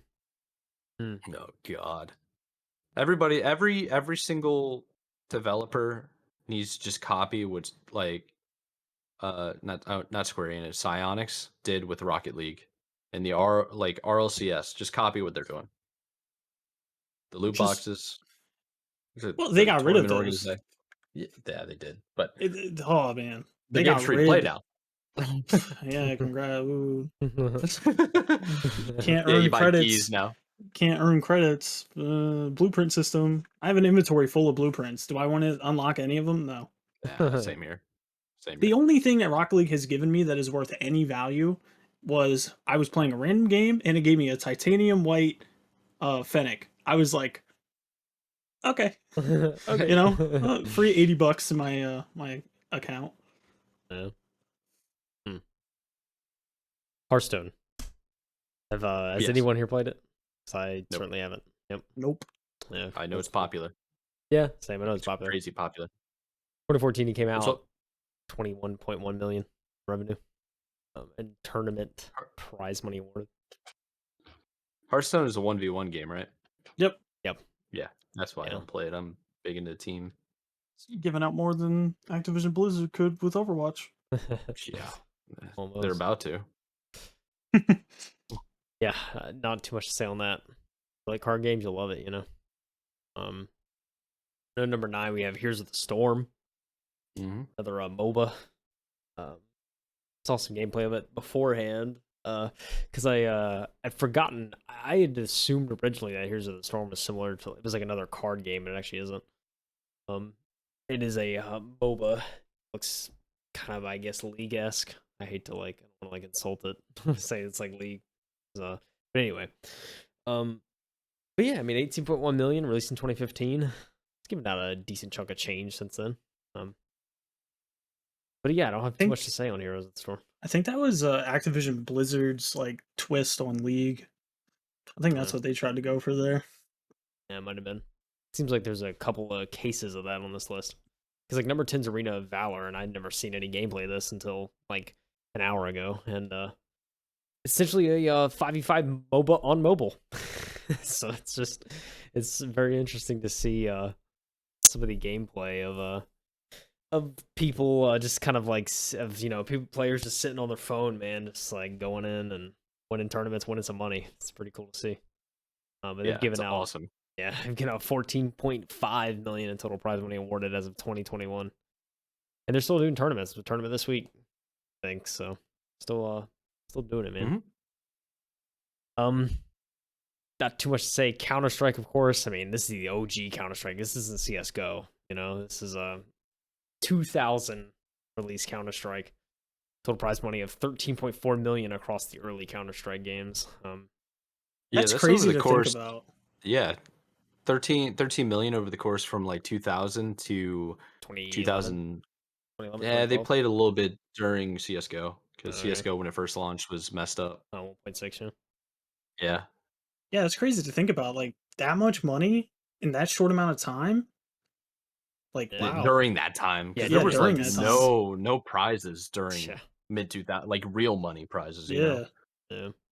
So yeah, in 2000 and 2000's dollars, it's a pretty decent amount. You know why COD isn't on this list? Is because COD switches a new game every year. Pretty much, it's like every couple of years, whereas these games are sticking around for like 10 years. Yeah, that's the thing about CS. A lot of them at least 6 or 7. Yeah. So this thing about CS, they stick to the game because like they improved upon the game to a T, and they just stick to it. You know, kind of like Overwatch, man. Like they don't. I mean, they're doing Overwatch 2, right? Like that's coming up, but still, man, the game's out for so long, and they could just improve upon it and make it perfect or somewhat close to it, I guess. So yeah, all of these games are longevity. Yeah, that's really what it is. Yeah, I mean, and the thing about Call of Duty too, I mean, we've seen like a hint of that with COD Online, right? Like of just like here's a bunch of maps across multiple CODs, here's a bunch of guns across multiple CODs, and just one giant like cluster, and that's I feel like it would be super cool to see if COD like kind of just found a effective way to kind of take the COD Online idea and just make it a more formidable, something that can last over the course of a few years at least. Hopefully that's what they do with the with switching up the yearly cycle release. That's kind of my hope. So hopefully. Number 12 on this list is Rainbow Six Siege, which is kind of Rainbow Six's they went from Rainbow Six Vegas and all that, and they transitioned into Siege, which is a more certainly a very tactical shooter. 12.1 million. This kind of surprised me. I felt like this was higher. Like in my head, I felt like this was gonna be higher. Especially since it was out in 2015. But I mean, nonetheless, there's still some pretty good earnings out of it. Yeah, I don't keep up too much with the Siege scene personally. But it's a fun game. I certainly have had a lot of fun playing it myself over the years. So, who knows, man? Yeah, I haven't played. I've never played Rainbow Six Siege, but I like watching it. Like, Yeah. it's pretty self-explanatory. Like, especially when you're watching it, the announcers, like the commentators for the big leagues, they know exactly how to explain what's going on, like why things matter. Like, and it's quick. Like, it's like a build-up, right? And then all of a sudden, just full throttle. You know? Yeah, exactly. You have that you have the beginning of the round, right, where you have a solid what is it, a Yeah, minute or something to set up defense and plan your attack. yeah. Yeah, and then the commentators are just like, yeah, so they're setting up to attack in this specific way. Well, let's see how they can handle like the wall being like blocked off or something like that, you know? Like Yeah, be able to set up traps and stuff. It's pretty cool. yeah, definitely. I definitely feel like the game is like coming from my background of like playing like shooters and stuff. Like I feel like the game is too easy. Like I like hop on it like for the first time like ever, and like I got to like diamond rank in ranked, like not even like grinding the game. I don't know. I just felt like it was too easy, so that's why I didn't like really play it. Yeah. Yeah, I don't even know. I tried comp a little bit on the game, but I never got into it enough to get a rank. Yeah. Because it's definitely especially if you like solo queue. I mean, any game you solo queue, it's probably bad, right? But especially that game, it's very serious. So You're team oriented. yeah, exactly. You have to know what you're doing. So yeah, you have to put in a lot of hours. I feel like before you can really confidently try and play with random people and try and figure out what's going on. But yeah. So who knows? I mean, they did I know they released the extraction mode or whatever. I don't think that has anything to do with comp or it will, but I mean, they're still certainly updating the game and trying to keep it in the eyes of gamers. So we'll see. I guess where it goes. Maybe this will pop off eventually. I don't know. 13 on the list is, of course, Rocket League. We mentioned it earlier. I know the boys in this call are pretty big fans of Rocket League. I personally, Big fan. I'm gonna be Hate it. I'm gonna be open and honest. I don't want to take the time to really get good at the game, so I just don't really play it. And I'll openly admit that yeah, certainly not the best of the game. Who knows? Maybe one day I'll change my ways. I don't know, but at least for now, it's cool to watch tourneys though. I have to admit, even just turning on RLCS, it's and just seeing the actual seeing the best players in the world play. It's you're glued to Yeah. the screen. At least I am. It's always cool to Dude, see. I think Rocket League might have one of the biggest skill gaps when it comes to an arena sports hybrid game. Yeah, Like sure. by far, it's so challenging. Yeah, I mean, the thing And about it is it's so unique, right? yeah, Like, yeah, it's really cool. It's You probably it's definitely.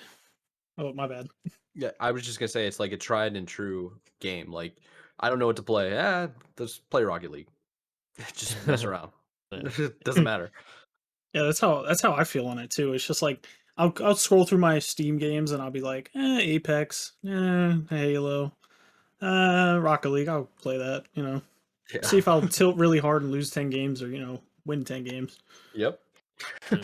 It's one of those It's the games you life could. cycle. Yeah, I mean, it's one of those games you could boot up to, and games are only 5 minutes, right? It's Yeah, you can get quick games in. You're not dedicating 45 minutes like Valorant or CS, right? Oh, It's facts. Yeah, that's probably the biggest appeal for me. yeah, Is 5, 10 minute games. Sometimes they'll go 10 minutes. That's yeah, ruthless. yeah, for sure. This is here 8.8 million. Which again, I feel like that in my head that was a higher number because I feel like I see so much of Rocket League competitive. You got to remember, it's an indie developer made it. Yeah, it's also yeah. true. So, and they just a couple of years ago they got bought out. I think. Yeah, Who did they get it's, bought out by? it's Epic Games, right? Epic. Was it Epic? Yeah, it was Yep. Epic. Because Epic's the one that made it free to play. When did they acquire it? 2020, wasn't it? Could be wrong. Yeah, it was 2020. That's whenever they got bought out. Yeah, Well, I'll say Yeah. some stuff about Rocket League that is pretty bad. They got rid of the population count. Yeah, I didn't get Good, that. Yeah, it's bad, weird. Yeah. poor. Like what? I liked seeing like 1,800,000. Like Yeah. slap a player count on Halo Infinite. See how low that gets. Anyway, uh, like they came out with like their ranked rewards for last season, and they were horrible. They had horrible backlash. Like people were asking for like gold explosions and like Yeah. skins, like Didn't get cool any of that. stuff. But now this season they're giving you a gold explosion, but like I don't know. I feel like Rocket League, like it's a game of like true like mechanics and stuff, but I feel like in the competitive kind of scene of it, like you don't really have much. Also, I do know that for with Rocket League, they do have uh like colleges and stuff like sponsor their teams and like you can go and get like a scholarship for Oh Rocket yeah. League and it's cool. Like Yeah. I actually like really watching cuz the college closest to me, they have one of those and I like watching them play cuz it's like pretty cool. Like you can go to college and play Rocket League. I mean, I know you can do that for like Valor and stuff too, but like it's just so cool that like this day and age you can go to college to play video games. Yeah. Yeah. God, that is sick. Yeah, I forget about that too. Like the fact that colleges are taking esports and just like any other sport, right? Like offering Yeah. scholarships and stuff. Mm. It's really sick to see. It's really big in South Korea too, with Starcraft. Yeah. Real big. Probably with Smite too. I Yeah. think Yeah. I've heard like when it comes to Rocket League though, I think that prize pool is so small. It's not even small, right? But I think it's like small because it just never had a major developer running the league. Yeah. So Yeah. I think it's only going to go up now. Well, Smite. Oh yes, sir. Oh yes, sir. We're getting into Smite, baby. Reason I'm excited is Preware and I have played a lot of Smite throughout the years. I think I have Steam hours, of course, aren't indicative of how long you've actually played. I think my at least the game has been open hours have it's I think like 700 or 800 now. And I know Preware is way more than I do. Um, but yeah, it's certainly a game we've enjoyed over the years. I don't know, the player base now is definitely shrinked. Since we're really into it. But it's something we always end up going back to at least a few times a year, just playing. Um, total prize money awarded for Smite is 8.6 million, which makes sense to me. I think there's not too many tournaments that go on for Smite, at least not that I see. But they do have at least they did have one big tournament a year, in like Atlanta or something where high res is. There Yeah, was they always usually have their like Smite World Championships where it's like I think the lowest was 1 million, and that's whenever the game was like in its infant stages. Like they were still putting up $1 million. But of course, we're still talking about the company that charges for one chess roll $8, so they Yeah, confront that's a good that. point. yeah. you know? Um yeah, dude, Smite is like it's a great game down to its core. Um I see John Salter up there as one of the top players, Barracuda. Oh, Vera. Yeah. He's yeah, he's still like he's one of the coolest guys I think in the league, especially. Yeah, I have like a 4-year sub to him on Twitch, like my longest like Twitch sub just because of him because he's like so chill. Yeah, he's a cool dude. But yeah, man, Spite's just one of those games where like nobody really likes that top down view of like League and stuff. Like hop on Smite, it's a third person like you're playing with like mythological gods and stuff. Yeah. And it's just like I mean, it can be like a chill time if you just like haven't played it for a while and just come back. I know like Kyle and I we started playing Smite on I think it was the Xbox, like Xbox beta. Yeah, I know I started on Xbox One when it Yeah, was it in was beta. Xbox beta, and then after that beta ended, we like switched over to PC. Yeah, because my laptop was good enough to run it. So I was like, Yeah. yeah, I'm going to PC. But yeah, I mean, we spent so many hours on that game, and we've met lifelong friends on that game. I think it's safe Oh, to yeah. say. So it's Shut up, Panda. yeah, with a boy Panda.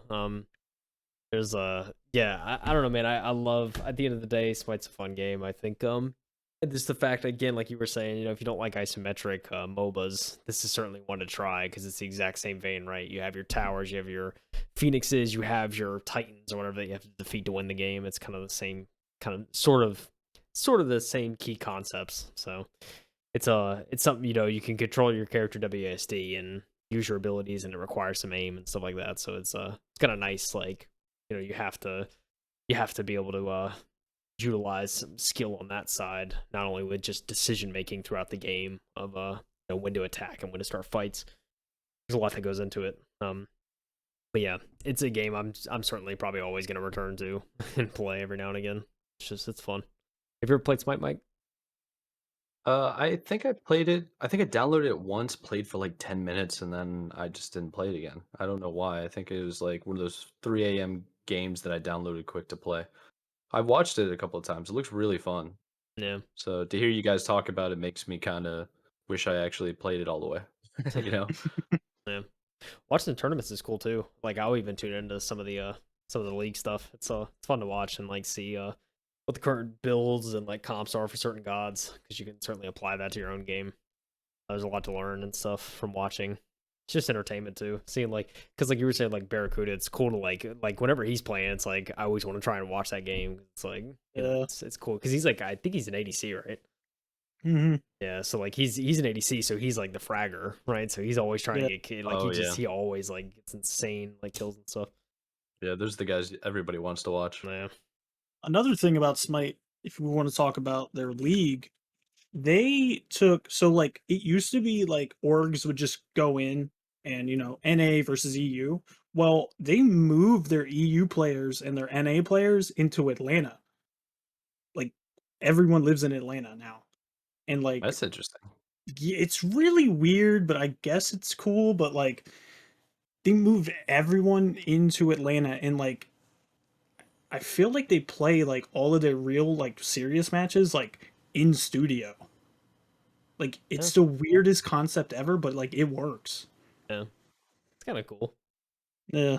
I mean, there's a lot of old players too that have even gotten jobs at high res, right? And like they're Yeah. like they're it's like it's pretty cool Like to MLC see, like, Stealth. yeah, like Stealth. He's like one of the.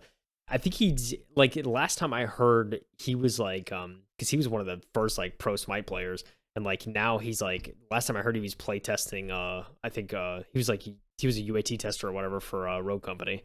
So like they gave him a job and he's just like a tester now. It's just really cool to see they're kind of supporting the players that wanted I guess a career. And like I know, like casting wise, like Scott Gandhi, who's like a huge COD caster and like huge in Halo and stuff like that. He like did some Smite casting, and then he got hired I think on the Xbox team for Smite, and now he's like he's the head developer of like Rogue Company now. It's like crazy. So, That's like, awesome. yeah, he like leads that development team. It's pretty cool. So yeah, it's one of those things like they've really like taken a lot of they've like I guess like listened to like their players, and they've really taken some of their players in and like given them serious opportunities and like making careers for themselves in the gaming industry. So it's certainly shown support.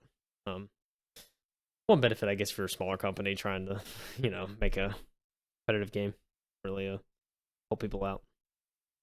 Yeah. Smite's fun, man, overall. At the end of the day, we could rage at it every now and again. We can get on, but it's still, it's Smite, man.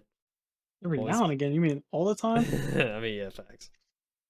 Yeah, it's because I'm passionate. Exactly. You know what I'm saying? It's because we're passionate about the game. That's why I rage so much. Yeah. Number 15. This is the last one. Starcraft, Brood War. No idea. I'll be honest. Never even heard of it. Yeah. At least in 1998, it's probably why I haven't heard of it, because I'm a Zoomer. But, but yeah. I was 1 year old. Same. Oh man. Yeah, I don't know, that's so crazy though. 8.2 million. 8.2 million in a late 90s, early 2000s game. That's crazy, man. It was StarCraft 2 didn't come out until what, 2013, 2011? Yeah, something like that. Let's see. 2012? 2010. This says. Yeah, 2010. Oh wow. That's like, dang. That's a lot of money for that. Even 12 years. Yeah. Yeah, right. 33. Yeah, man. Crazy stuff. We're Starcraft 3. They're at a 12-year cycle. Starcraft 3, baby.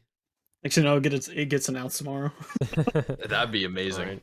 Sounds Let's see legit. if it's even been announced. I'm gonna quick Google. Quick Google. We're bringing RTS back, baby. Does not have a release date. But it is a thing. Is that what you're saying?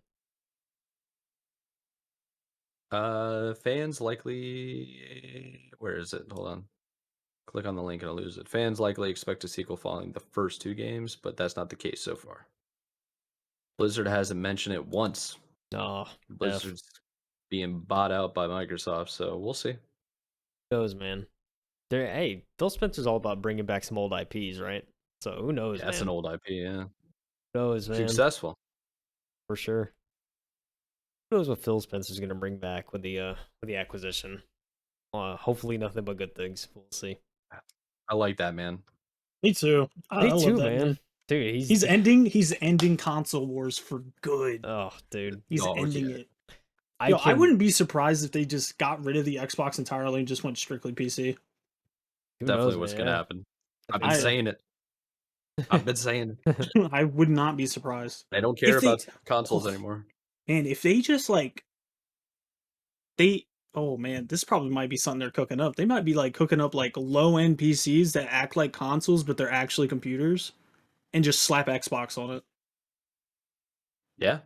I feel like they could be doing that. Sounds like a console. Yeah, but I mean, not $500 and can't run Windows. That's true. Yeah. Yeah. I don't know. These consoles could definitely run Windows. The hardware, at least. Yeah, I mean the hardware's there. Well, you ever hear about like JTAG Xbox 360s? I've heard of them. I haven't looked into what they've done with. Yeah, like modded Xboxes essentially. Yeah, that stuff was pretty cool to like mess with. You can do a ton on that. It's the future. What I will say though is like the biggest thing, or one of the biggest things I'm looking forward to since like Game Pass has been out, it's been a real thing, is I'm eagerly awaiting PlayStation's response because it's coming soon. Like I really want to see what they're doing. I don't have the codename of the project on hand, but they are actively working on a response to Game Pass, and I think there's rumors that that came out last month. They're gonna have like 3 different tiers on their subscription service, and I don't know if they've disclosed or they've been able to figure out what games will be on it, but of course I'm sure it's gonna be pretty much most of the first party stuff and like maybe a couple of third party things here and there. But I'm really eager to see that because I especially if I do want to try and get a PS5 at some point this year, and with that I certainly would love to have some sort of Game Pass type service on it. So very eagerly awaiting, Sony. You better hurry up, man. Summer's coming. Well, do we have anything else to talk about, boys? I think Mike wants to get some food though. For sure. I got sweet chicken. That's all. I need some food, and I'll probably get on Valorant after. Man, I got on Valorant, got bopped, and felt real sad. Oh, dude, only playing in like silver and bronze lobbies. I like the game. I like the game. Yeah, I don't know. Like, there's a skill gap, and I wasn't ready for it. And I hadn't played like mouse and keyboard in a while. Like Infinite came out, and I've been doing nothing but playing that. So I'm trying to like play the games that I like playing, not the ones that I'm like trying to be good at. That makes a difference. So I was just trying to vibe. You cannot vibe on Valorant. It's full throttle. So yeah, you can't in like unranked, but it's unranked. I was unranked and I was getting bopped. Yeah, in either way, yeah. I'm just trash. I need to get better. That's all it Put is. them hours in, Mike. Come on, baby. I will. I'll be back. Next thing you know, I'm just like, all right, so I'm signed to a team now, guys. I'm on T1. They needed a new player. Ditched Infinite. That'd be amazing. Yeah, sure. All right, Preware, appreciate you coming on, man. Hey, man, I appreciate you guys letting me on here. Yeah, dude, it's fun. It's fun, like 2.5 hours. Yeah, man. Love to talk about some esports and history of Preware. It's a good time.